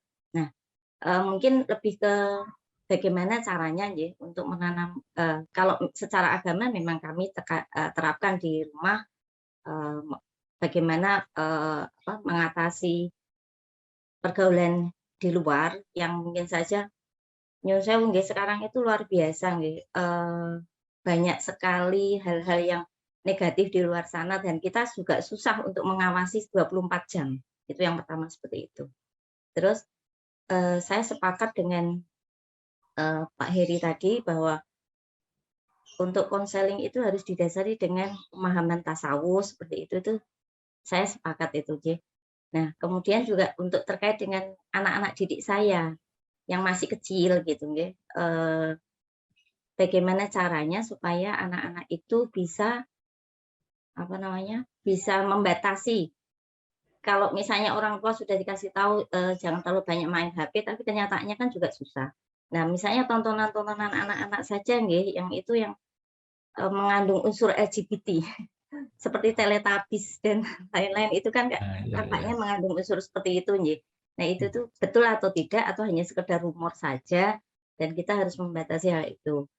Kira-kira itu saja, mungkin mudah-mudahan ada pencerahan buat saya. Terima kasih. Baik, terima kasih Bunda Titik.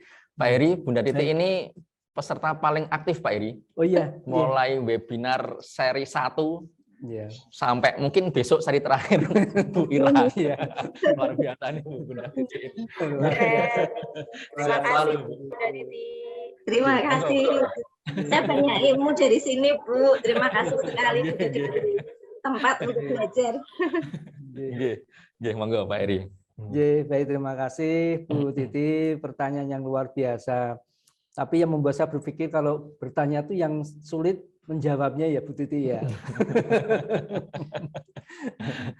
Baik.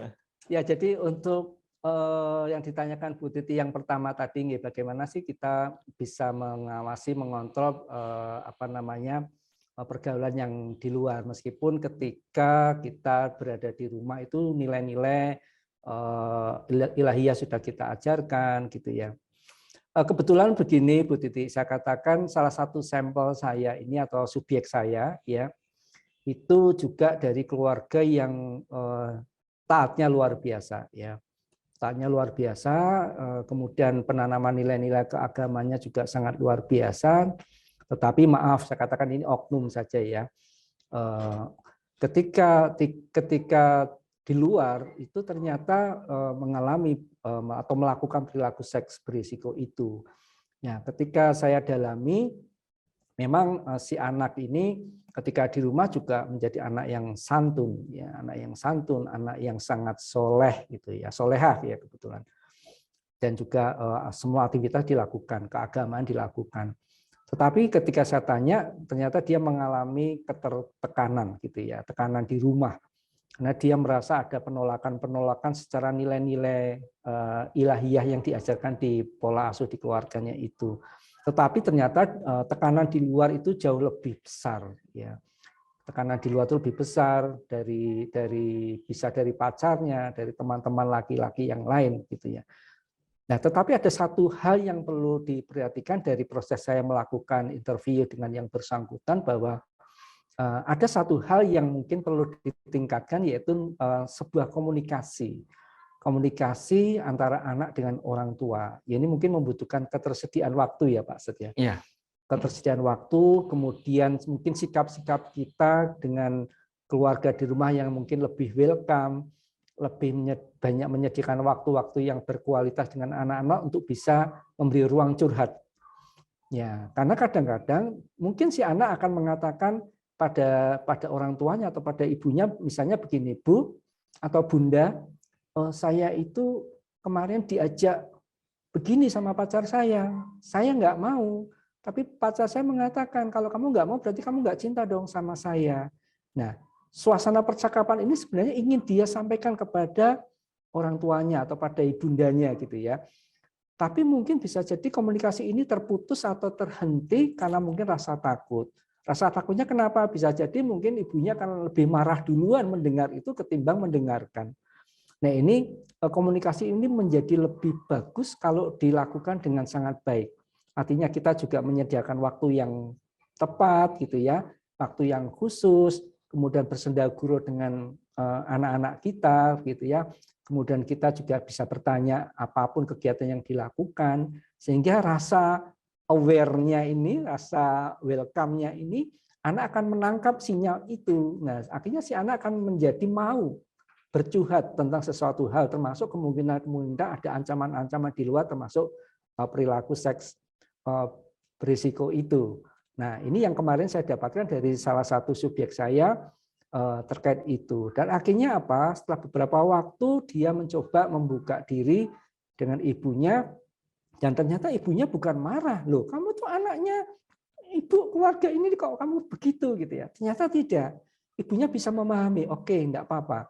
Itu situasi yang mungkin kamu hadapi kemarin. Tapi sekarang kamu sebagai putra ibu, kamu bisa memahami dan kamu segera harus bisa menghentikan itu dan kamu bertobat untuk tidak melakukan itu. Jadi anak akan menjadi lebih senang. Oh, ibuku ternyata tidak marah dan akhirnya saya diberikan kesempatan untuk memperbaiki diri. Nah, jadi kesimpulannya adalah membuka komunikasi yang lebih baik. Dan ini pun tidak sekedar komunikasi, Bu. Artinya kesediaan kita secara psikis, secara mental itu juga bagi diri si anak memberikan kesan bahwa kita ini welcome. Ya, tidak marah. Karena biasanya komunikasi yang terputus karena orang tua yang menutup diri atau mungkin kalau mau curhat sama bapaknya sudah melintir-melintir kumisnya gitu ya. Ada apa gitu ya. Dan otomatis anak akan cerita kan jadi takut lebih dahulu gitu ya. Nah, ini yang mungkin bisa dibuka untuk masalah ini sehingga anak sejak kecil terbiasa terbuka dengan orang tuanya dan keterbukaan itu tentunya ada syarat-syaratnya di antaranya orang tuanya pun juga harus welcome, terbuka, menyediakan waktu, menyediakan psikisnya untuk bisa saling berkomunikasi. Karena memang fungsi orang tua selain sebagai orang tua kan juga sebagai sahabat, sebagai teman gitu ya. Pada saatnya kita sebagai orang tua, ada saatnya kita sebagai sahabat, ada saatnya kita sebagai teman. Nah, posisi itu yang bisa kita terapkan di sebuah keluarga.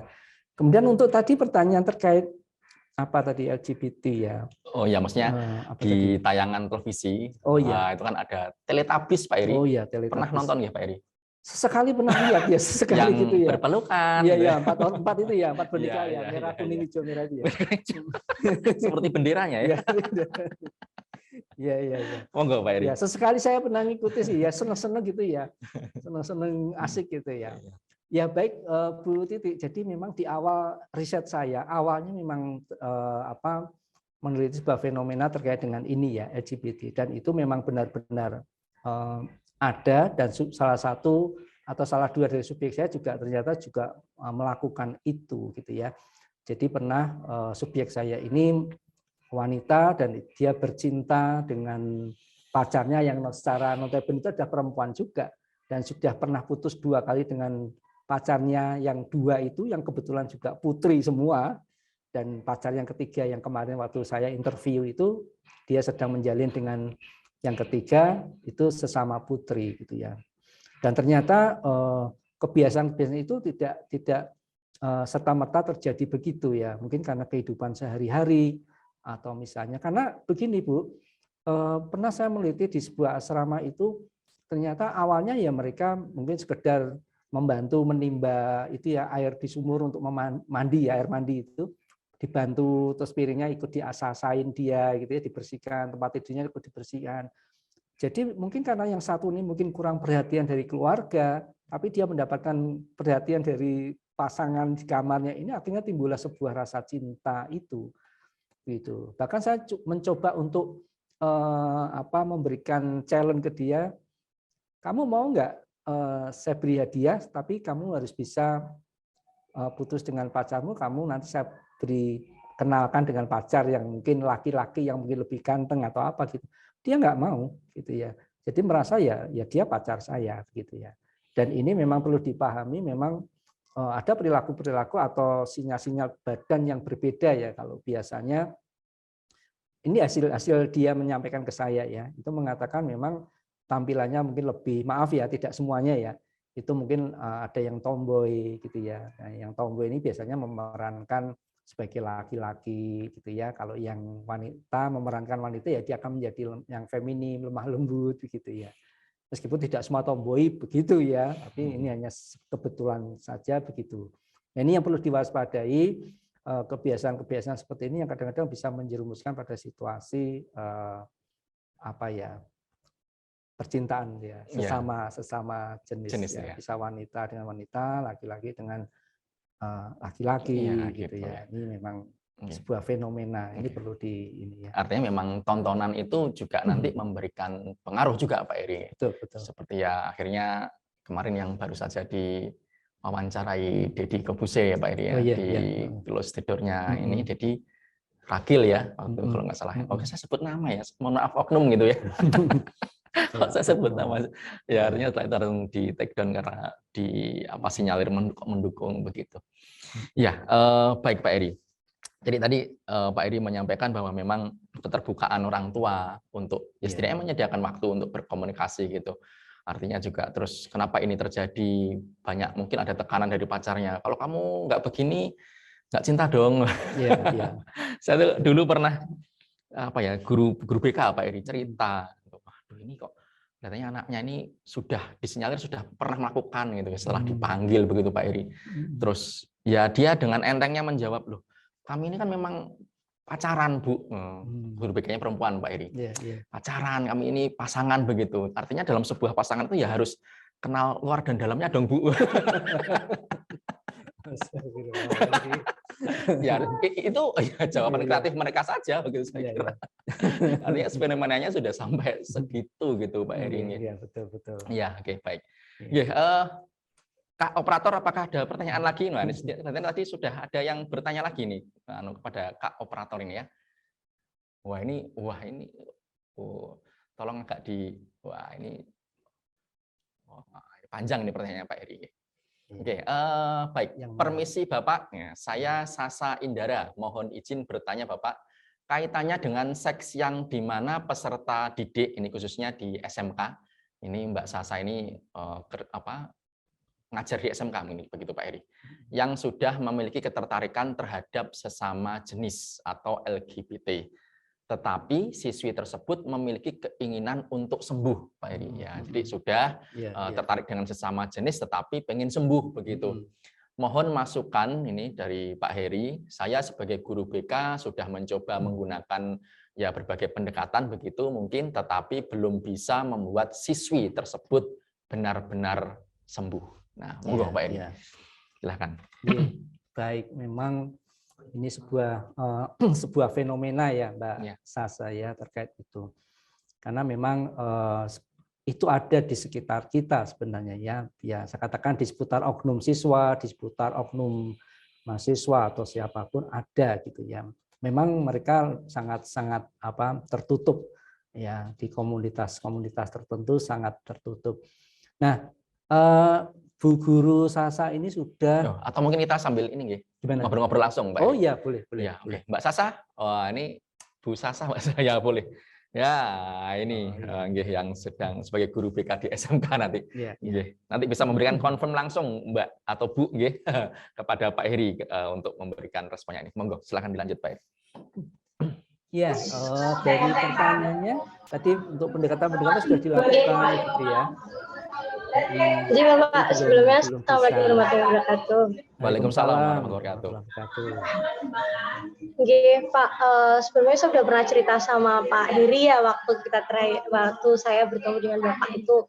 Dan anak tersebut sih sampai sekarang ternyata saya menemukan fakta bahwa anak ini tuh belum sembuh Pak. Dan dia malah ganti pacar lagi dan masih wanita begitu. Jadi mohon masukannya dari Bapak Heri untuk saya menyampaikan ke anak tersebut untuk memberikan pendekatan apalagi gitu loh Pak. Iya, baik terima kasih Mbak Sasa. Jadi memang seperti di teori pendekatan kita kan memang harus mengenali dulu ya sejak kapan itu terjadi gitu ya. Karena memang biasanya seperti orang terluka ya Mbak Sasa. Orang terluka itu mungkin memang sudah saling memaafkan, tetapi luka itu hilangnya cepat atau lambat tergantung dari kedalaman luka itu gitu ya. Kalau lukanya cuma luka sedikit obat merah saja langsung cepat sembuh gitu ya. Tapi kalau lukanya luka yang dalam kan juga butuh proses yang ini butuh kesabaran, perhatian dari konseli dari konselornya ya, dan ini mungkin Mbak Sasa. Nah, otomatis dari sisi situ kita bisa melakukan sebuah pendekatan secara ilmiah. Karena biasanya perilaku itu juga ada unsur yang gitu ya. Jadi tidak ada asap tanpa api gitu ya. Jadi kita kalau terlalu banyak mengurusi asapnya akan repot sendiri karena asap akan muncul terus karena apinya tidak pernah tersentuh ya. Lebih baik kita mematikan apinya, pasti asap akan hilang. Nah, itu sama dengan tadi. Karena terlalu sibuk memikirkan asap, akhirnya perilaku kita akan lebih banyak terulang atau muncul. Ya, seperti tadi yang saya sampaikan di awal dengan pendekatan ilahiyah ya, dengan tahali dan tajali itu insya Allah nanti akan bisa secara bertahap. Saya katakan bertahap, tidak instan bin salati. Ya. Itu akan dilakukan dengan baik. Nanti akan muncul sebuah sikap tajali tadi ya, rasa ketakutan kepada Tuhan Yang Maha Esa. Karena pasti kegiatan-kegiatan itu juga akan diiringi dengan kegiatan-kegiatan yang indah. Yaitu apa? Tentang penyalahgunaan seksual dengan cara-cara mereka, dengan aktivitas mereka gitu ya. Kan itu nanti akan bisa menjadi lebih terkendali, lebih terproteksi ketika nanti setelah taholinya dilakukan, tahalinya dilakukan, nah akan tumbuh yang namanya tajali, rasa dilihat, rasa diperhatikan oleh Allah Subhanahu wa taala. Nah, itu yang akan membuat mereka akan menjadi lebih lebih bisa mengendalikan diri. Kalau saya mengingatkan sederhana saja bahwa memang seperti yang di awal tadi kita banyak belajar juga dari makhluk hidup yang lain seperti binatang ya. Tadi saya sampaikan tidak mungkin sapi jantan akan menikahi senang dengan sapi jantan, pasti akan mencari sapi betina. Ya, itu binatang loh ya, apalagi kita manusia. Nah, maka masa kita akan kalah dengan binatang gitu ya. Dan binatang sudah mengajari nilai-nilai luhur itu gitu ya, mengajari nilai-nilai luhur itu, dan itu mungkin bisa disampaikan ke siswa ya dengan penuh kepedulian, penuh kesabaran, penuh kasih sayang, karena memang kadang-kadang perilaku itu muncul tidak serta-merta, karena mungkin ada semacam itu Pak, pelampiasan ya, dikecewakan pacar yang sesungguhnya, artinya pacar laki-laki gitu ya, atau mungkin pacarnya sering menyakiti, maka dia lebih nyaman dengan pasangan yang wanita yang tidak pernah menyakiti, misalnya begitu ya. Ini dari konseling saya yang pernah kemarin konseling dengan saya begitu, dia melakukan itu karena dia nyaman dengan pacarnya perempuan. Loh, kenapa? Ya saya percuma Pak, saya punya pacar laki-laki, saya dipukuli kok Pak, gitu ya. Nah, akhirnya dia mendapatkan pacar dalam konteks kenyamanan itu karena dia tidak pernah dipukul pipinya, nggak pernah diceger telinganya. Nah, jadi kita harus mengidentifikasi itu dulu, kemudian dilakukan dengan langkah tadi ya, dengan konseling secara Islami tadi. Nah, tentunya dengan konselor yang harus sabar, ya, kemudian dengan sangat perhatian, kasih sayang, dan yang jelas kita harus ikut mendoakan supaya dia segera dikeluarkan dari perilaku-perilaku yang ke arah mungkin arah yang kurang baik gitu ya. Gitu Mbak Sasa. Ya, baik. Terima kasih Mbak Sasa. Wah, ini selamat bertugas Bu Guru ya. Luar biasa. Pokoknya ya guru itu salah satu profesi yang mulia. Saya teringat yang disampaikan Pak Sulis almarhum. Ya, di dunia ini hanya ada 2 profesi Pak Heri. Yeah. Katanya profesi yang pertama adalah guru, yang kedua dan lain-lain. Karena katanya dan lain-lain itu ya lahirnya dari guru. Ya, jadi harus tetap sabar dan ya pokoknya melaksanakan tugas ini dengan ikhlas ya, itu penuh dedikasi tinggi begitu. Nggih, Pak Heri. Tapi ya mungkin ini akan menarik ketika Bapak Ibu guru, para konselor Pak Heri. Jadi bahwa karya Pak Heri ini ya luar biasa begitu dan akan keren begitu ketika artinya ada mungkin panduan-panduan yang yang terperinci itu bisa nanti di-share, bisa dibagi ke Bapak Ibu guru, akan lebih Pak Heri, beliau-beliau akan lebih terbantu. Misal contoh misalnya seperti ya tahapannya adalah taholi terlebih dahulu. Nah, di tahapan ini kita harus ngapain sih misalnya diperinci, misalnya nanti terus di tahali dan tajali. Nah, kita ngapain-ngapain. Mungkin itu akan menarik Pak Heri dan nanti itu bisa di-share ke Bapak Ibu guru atau para konselor sehingga ini penemuannya Pak Heri ini, maksudnya pengembangan BK Islami ini benar-benar saya kira akan bermanfaat untuk semuanya begitu, dan saya kira juga tidak untuk permasalahan seks berisiko saja, tetapi untuk semua permasalahan begitu ya. Jadi akan lebih universal begitu saya kira. Oke ya, terima kasih Pak Heri.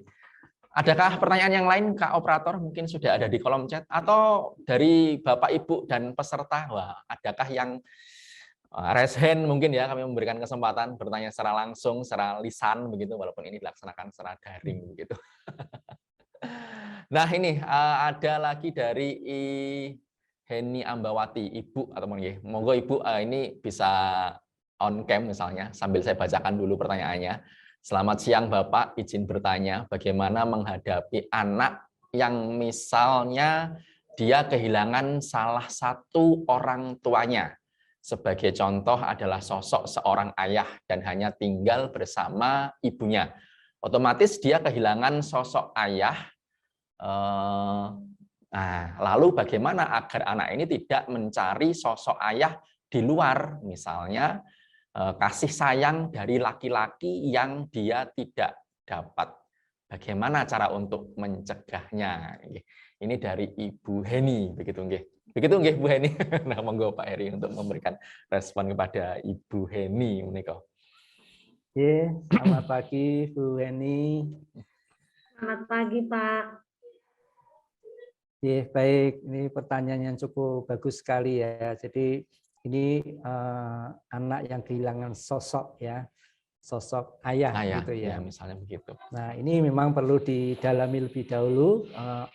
Hilangnya sosok ayah ini hilang dalam proses atau dalam konteks yang seperti apa gitu ya. Artinya begini, memang ada keluarga yang harmonis ya. Di situ penuh dengan peran-peran yang sangat cukup bagus ya, peran seorang ayah berjalan dengan baik, peran seorang ibu juga berjalan dengan baik, tetapi juga ada yang keluarga yang utuh, ya saya katakan keluarga yang utuh tapi kehilangan sosok-sosok yang menjadi peneladanan di situ, kehilangan sosok atau peran ayah yang baik atau peran ibu yang baik, padahal keluarga itu keluarga yang utuh ya.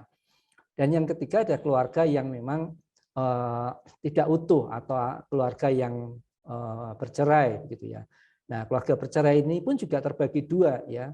Jadi bercerai tetapi komunikasi antar mantan mantan suami atau mantan istri masih tetap berjalan dengan baik, tapi juga ada yang keluarga tidak utuh tapi komunikasinya juga runtuh juga begitu ya.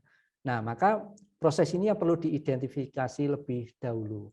Nah, terkait dengan pertanyaan tadi, ketika seseorang kehilangan peran ayah, maka memang ini menjadi sebuah tantangan untuk seorang ibu yang misalnya menjadi single parent, ya, yang mewakili dirinya sebagai seorang ibu, tetapi juga dia juga harus memerankan peran seorang ayah di dalam keluarga itu. Nah, maka memang di sini menjadi double degree ya, double peran begitu ya, peran seorang ibu, tapi juga harus bisa memerankan seorang ayah. Nah, maka memang di sini ibu-ibu ini menjadi banyak belajar tentang bagaimana memerankan peran ayah meskipun tidak menghilangkan jati dirinya sebagai seorang wanita atau sebagai seorang ibu rumah tangga. Misalnya salah satu contoh misalnya peran bekerja. Nah, karena memang sosok ayah ini tidak terlihat di situ, maka peran ibu sebagai ibu yang bekerja ini juga bisa menjadi sebuah hal yang mewakili peran ayah sebagai pencari nafkah di situ. Ini salah satu contoh saja. Kemudian peran-peran yang terkait dengan kebapaan. Kebapaan itu peran-peran untuk hal-hal yang sifatnya motorik, misalnya tentang kegiatan-kegiatan di rumah sehari-hari, itu bisa juga dilakukan bersama-sama dengan seorang ibu, sehingga si anak ini tetap saja mendapatkan sebuah proses peneladanan dari kehadiran seorang ayah yang sesungguhnya. Karena memang peran ini sangat berbeda-beda seperti yang tadi saya sampaikan di awal. Bisa jadi kehilangan sosok ini karena mungkin antara suami istri long distance ya Pak Setia. Mungkin yang ibu bekerja di Semarang, mungkin yang bapaknya tidak pernah di Semarang karena kerjanya mungkin di luar kota atau luar provinsi atau apa, itu kan juga menjadi tiap harinya menjadi banyak bertemu dengan ibunya. Nah, ini maka perlu proses komunikasi yang baik ya. Nah, ini memang harus dilakukan supaya apa? Ketika ada suasana kehilangan sosok ini perlu dipahamkan kepada anak. Apakah kehilangan dalam arti maaf misalnya si ayah ini meninggal dunia atau ayah ini bekerja di luar kota, pulangnya tiap seminggu sekali atau tiap sebulan sekali atau bagaimana gitu ya. Itu perlu dipahamkan dan kuncinya memang komunikasi tadi. Supaya anak bisa memahami bahwa oh, bapakku tidak ada di rumah ini karena sedang bekerja di luar kota. Pulangnya seminggu sekali atau sebulan sekali. Sehingga anak tuh bisa tahu agenda bapaknya.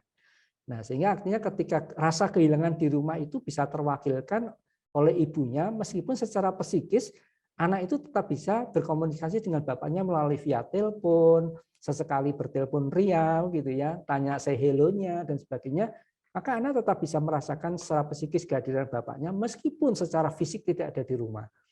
Nah, tetapi akan menjadi berbeda ketika si bapak ini memang sudah betul-betul menghilang. Menghilang itu bisa mungkin pergi tanpa pesan, tanpa kesan, atau memang meninggal dunia. Maka ini memang anak perlu diajari tentang sebuah realita keadaan yang sesungguhnya. Sehingga anak juga bisa memahami, oh ternyata memang bapakku memang sudah tidak ada, meninggal dunia. Begitu. Jadi anak bisa mengerti ada apa sih di balik sosok yang hilang ini.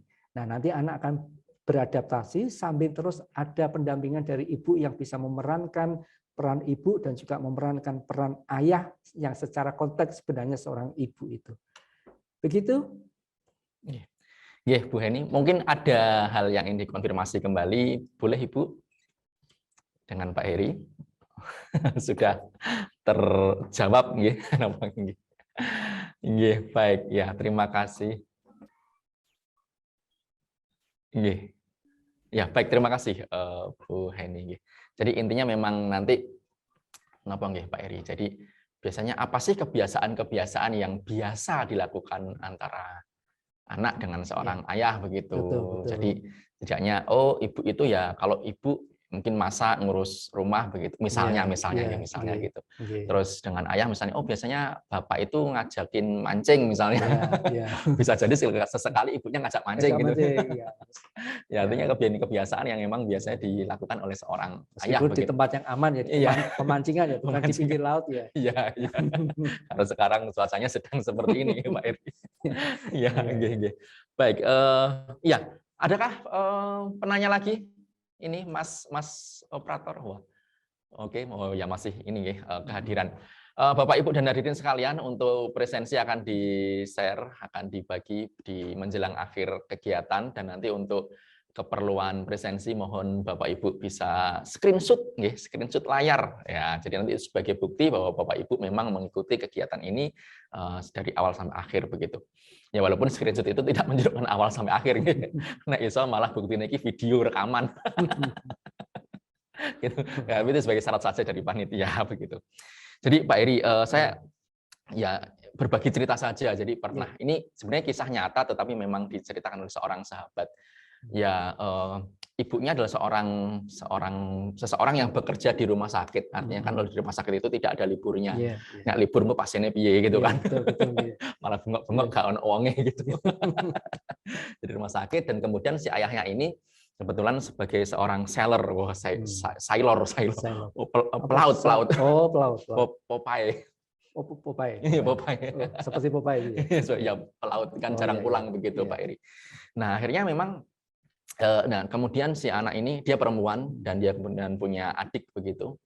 Punya adik terus ya karena ayahnya bapaknya ini jarang pulang, ibunya juga ya sibuk dengan pekerjaannya, ketika di rumah juga setidaknya yang lebih diperhatikan adalah adiknya begitu. Ya bisa dikatakan anak ini dia sudah sekolah menengah gitu tingkatannya.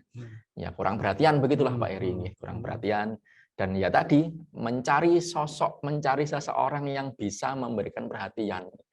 Dan ya kalau anak muda ya pastinya pacar akhirnya yang terjadi, dia milih pacar. Dan ketika terjadi pacaran ya kita tahu bahwa kayak pacaran anak-anak zaman ya mungkin ya seperti ini perkembangannya seperti tadi saya sampaikan. Artinya kalau saya memilih pacar ya saya harus kenal luar dalamnya itu gitu sama seperti itu. Dan memang lagi-lagi ya memang yang paling nggak enak adalah perempuan pastinya ya. Apapun yang terjadi yang paling nggak enak adalah perempuan, pihak perempuannya. Terus dia benar-benar terkhianati dan waktu itu akhirnya sampai dia tuh seperti punya dendam. Dendam terhadap laki-laki, Pak Heri. Seperti akhirnya yang kalau walaupun tidak semua laki-laki salah padamu. Dan dia punya satu janji, wah, saya akan membuat laki-laki itu kelepek-kelepek padaku, tapi ketika si laki-laki itu memang sudah senang dengan saya, maka akan saya tinggalkan begitu saja. Wah, seperti itu. Itu kisahnya Pak Heri. Jadi akhirnya sampai dengan fenomena seperti itu ada gitu ya, ada di sekitar kita begitu. Nah, mungkin Pak Heri ada pandangannya lah dengan fenomena sekarang. Apalagi sekarang ya artinya banyak orang tua yang bekerja semua ya memang karena dalih untuk pemenuhan ekonomi lah begitu. Agar kasih sayang ini tidak tetap anak itu dapat gitu loh Pak Heri. Bagaimana mungkin Pak Heri pandangan Pak Heri? Monggo Pak Heri. Ya, saya jadi teringat sebuah di YouTube ya, pengajian Gus Baha ya. Iya. Nah, ternyata wanita tidak sopan itu juga ada perlunya juga gitu loh. Ada perlunya juga ya. Saya dengarkan ternyata saya pahami, oh ya bisa jadi ya. Artinya ketika wanita yang tidak baik itu sangat sopan sekali, itu akan membuat laki-laki menjadi kelepek-kelepek ya. Kelepek-kelepek ya. Maka kadang-kadang kejudesan wanita itu bisa menjadi sesuatu yang bagus. Ya, karena itu bisa memproteksi dirinya dan orang lain, terutama laki-laki yang akan menggoda, ya otomatis karena wanita ini bersikap keras atau judes atau marah, ini kan sesuatu yang tidak sopan ya. Tapi ini penting ya, ketegasan itu penting sehingga akhirnya bisa memproteksi itu. Nah, jadi mungkin yang seperti disampaikan Pak Stu tadi mungkin akan bisa tidak terjadi ya ketika wanita itu menjadi sedikit tidak sopan dia. Jadi meskipun tidak sopan itu jangan diartikan secara menyeluruh ya. Hal-hal tertentu tidak sopan itu menjadi sesuatu yang penting. Misalnya Anda dicolek. Anda tiba-tiba dengan tidak sopannya menangkis tangan itu sebenarnya kan tidak sopan ya. Tapi karena tangkisan itu untuk sebuah kehormatan diri, itu sesuatu yang menjadi bagus, ketidaksopanan itu gitu. Maksudnya gitu ya. Maksudnya begitu. Iya. Terus kembali ke tadi Pak Sud ya, pertanyaannya tadi cerita itu tadi ya. Iya. Intinya apa tadi ya? Intinya fenomenanya kan banyak sekarang orang tua tuh yang kerja begitu. Maksudnya bekerja mungkin pagi sampai sore atau bahkan malam begitu loh Pak Heri. Jadi bagaimana sih agar anak ini tetap mendapatkan haknya ya, kasih sayang itu kan orang tua itu kan tidak hanya memberikan hak secara fisik, dikasih uang misalnya begitu, tetapi juga secara psikologis juga dapat kasih sayang yang dapat gitu Pak Heri. Iya betul. Saya pernah membaca sebuah jurnal ya, jurnal penelitian itu ketika terutama itu ya baik ibu-ibu atau bapak-bapak, utamanya ibu-ibu ya. Karena peran ibu kan biasanya lebih dekat dengan anak. Itu ketika masa kecil anak itu kehilangan peran ibu, maka tunggulah ibu itu akan kehilangan peran pada saat anak-anak sudah dewasa. Karena dia tidak pernah termasuki ya makanan-makanan kasih sayang secara fisik, secara psikis oleh ibunya karena kesibukan ibunya yang sangat luar biasa di luar. Memang pada saat anak kecil-kecil ini si ibu tidak terasa, tapi ketika anaknya sudah semakin besar, nah proses alam bawah sadar ini akan terus menyimpan data-data itu sampai besar. Sehingga pada saat anak-anak besar, maka dia pun juga merasa tidak butuh kehadiran ibu, tidak peduli pada ibu. Sehingga akhirnya ibu yang pada waktu mereka masih kecil, ibu ini menelantarkan secara fisik, psikis, maka ibu juga besok akan kehilangan peran mereka dan tidak akan mendapatkan perhatian dari anak-anaknya karena kehilangan peran-peran itu. Maka yang ideal memang ada keseimbangan ya, waktu bekerja, waktu untuk keluarga, waktu untuk diri sendiri, ya berolahraga dan sebagainya itu harus seimbang.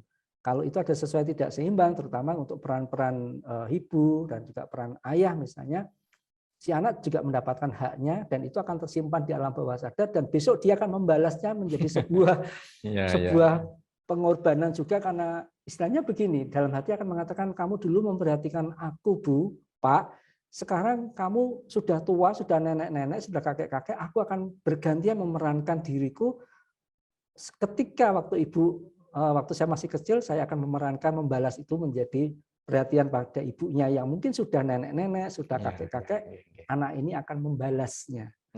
Gitu. Maka itu ada take and give sebenarnya. Ada sebuah nilai-nilai filosofil ya. Iya, betul.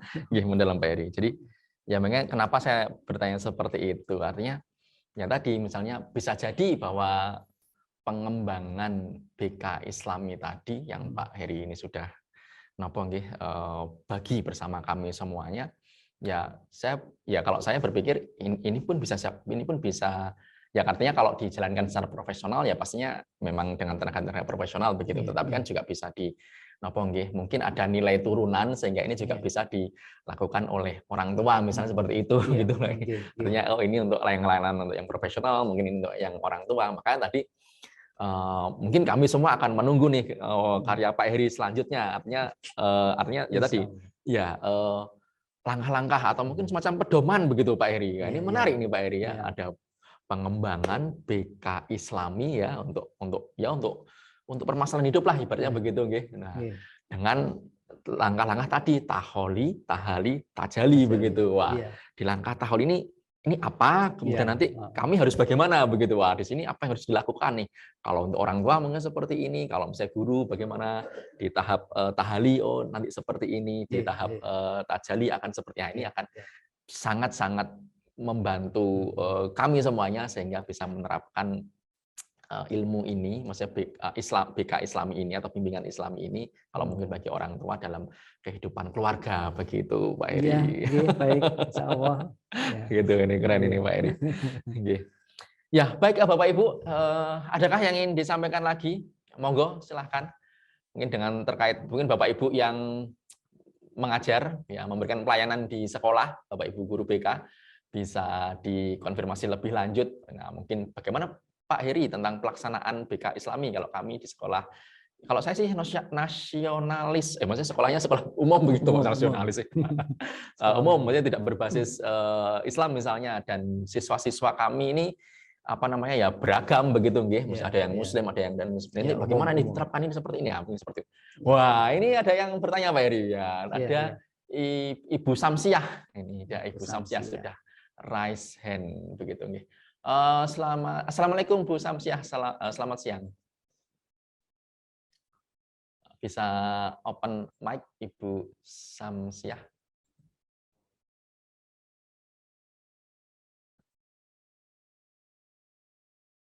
Oke. Bisa ditanyakan atau dikonfirmasi secara langsung pada Pak Heri tentang sharing ilmu pada pagi sampai dengan siang hari ini. Oh, hilang Kak operator. Ibu Samsiah. Oke, mungkin ada kendala jaringan atau sinyal ini Pak Heri nggih. Baik, ya kalau sudah tidak ada, ini sudah di ujung waktu Pak Heri. Ada closing statement mungkin Pak Heri. Ya, artinya dengan segala permasalahan problematika saat ini begitu, dan mungkin dengan pengembangan yang Pak Heri sudah gagas ya tentang BK Islami begitu. Monggo Pak Heri. Baik, jadi terkait dengan situasi fenomena saat ini yang cukup berkembang, kita tentunya tidak akan terlepas pada situasi-situasi permasalahan-permasalahan sosial terkait juga dengan anak-anak kita, remaja kita, baik pelajar, mahasiswa dan sebagainya.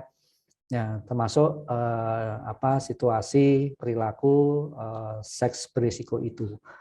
Maka tugas kita semua tentunya terus memberikan kesempatan komunikasi kepada peserta didik, pada anak-anak kita dan semuanya tentang fenomena yang ada di sekitar kita itu dengan selalu mengantisipasi. Dan tentunya langkah yang paling baik adalah dengan terus memberikan komunikasi dan juga peningkatan ketakwaan kepada Tuhan Yang Maha Esa, yang tentu dimulai dari diri kita sendiri dan juga dari lingkungan keluarga dan juga para guru-guru dan para konselor, guru BK di sekolah-sekolah untuk memberikan asupan-asupan terkait dengan nilai-nilai moral yang terus dilakukan secara berkala supaya ingatan peserta didik terus tertanam dengan baik dan selalu berikan sebuah nilai-nilai yang penting terkait dengan situasi fenomena, misalnya diantaranya adalah perilaku seks berisiko. Dan juga kepada para konselor, kami berharap kita semua terus belajar meningkatkan pemahaman kepada dua pusaka yang ditinggalkan, yaitu Al-Quran Al-Hadis dan juga hadis Rasulullah Muhammad SAW sebagai acuan kita di dalam mencarikan terobosan-terobosan, solusi-solusi, dan insya Allah kita bisa mendapatkannya di situ semuanya.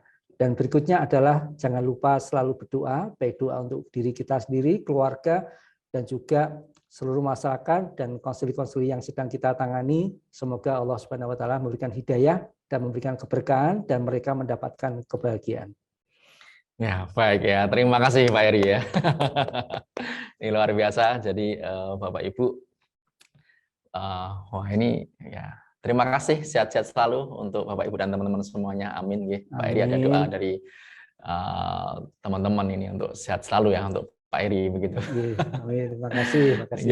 Jadi salah satu hal yang bisa kita lakukan pengembangan layanan bimbingan dan konseling adalah berbasis ya, keyakinan kita Pak Eri, yaitu Islami. Artinya memang semua kalau kembali ya semua kita kembali kepadanya. Semua sudah direncanakannya. Nah, bagaimana kita menyadari itu dan kemudian bersama-sama untuk bersama-sama dengan konseli ya untuk menyadari kondisi itu kembali.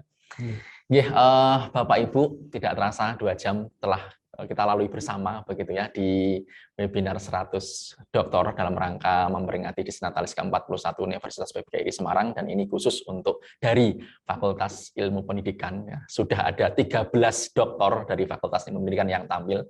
Jangan lupa masih ada 1 seri lagi, yaitu seri ke-14 nanti dengan narasumber yang luar biasa, yaitu Ibu Dr. Munirah Munawar SPI MPD. Beliau akan mengulas tuntas tentang literasi literasi digital ya mungkin ya Kak. Literasi digital ya di PAUD khususnya, karena beliau seorang pakar ya, keahlian di bidang PAUD. Sekali lagi terima kasih Pak Eri. Sehat-sehat selalu. Amin. Dan nanti kami tunggu karyanya tadi, panduan pedoman pengembangan BK Islami ini. Insya Allah. Dan Bapak Ibu semuanya, jangan lupa untuk mengisi presensi. Nanti untuk sertifikat webinar ini langsung secara otomatis akan terkirim pada email Bapak Ibu yang Bapak Ibu dan teman-teman semuanya gunakan untuk mengisi presensi tersebut. Begitu, Selamat siang, sehat-sehat selalu. Semoga ini memberikan kemanfaatan kita semuanya. Demikian, Assalamualaikum warahmatullahi wabarakatuh.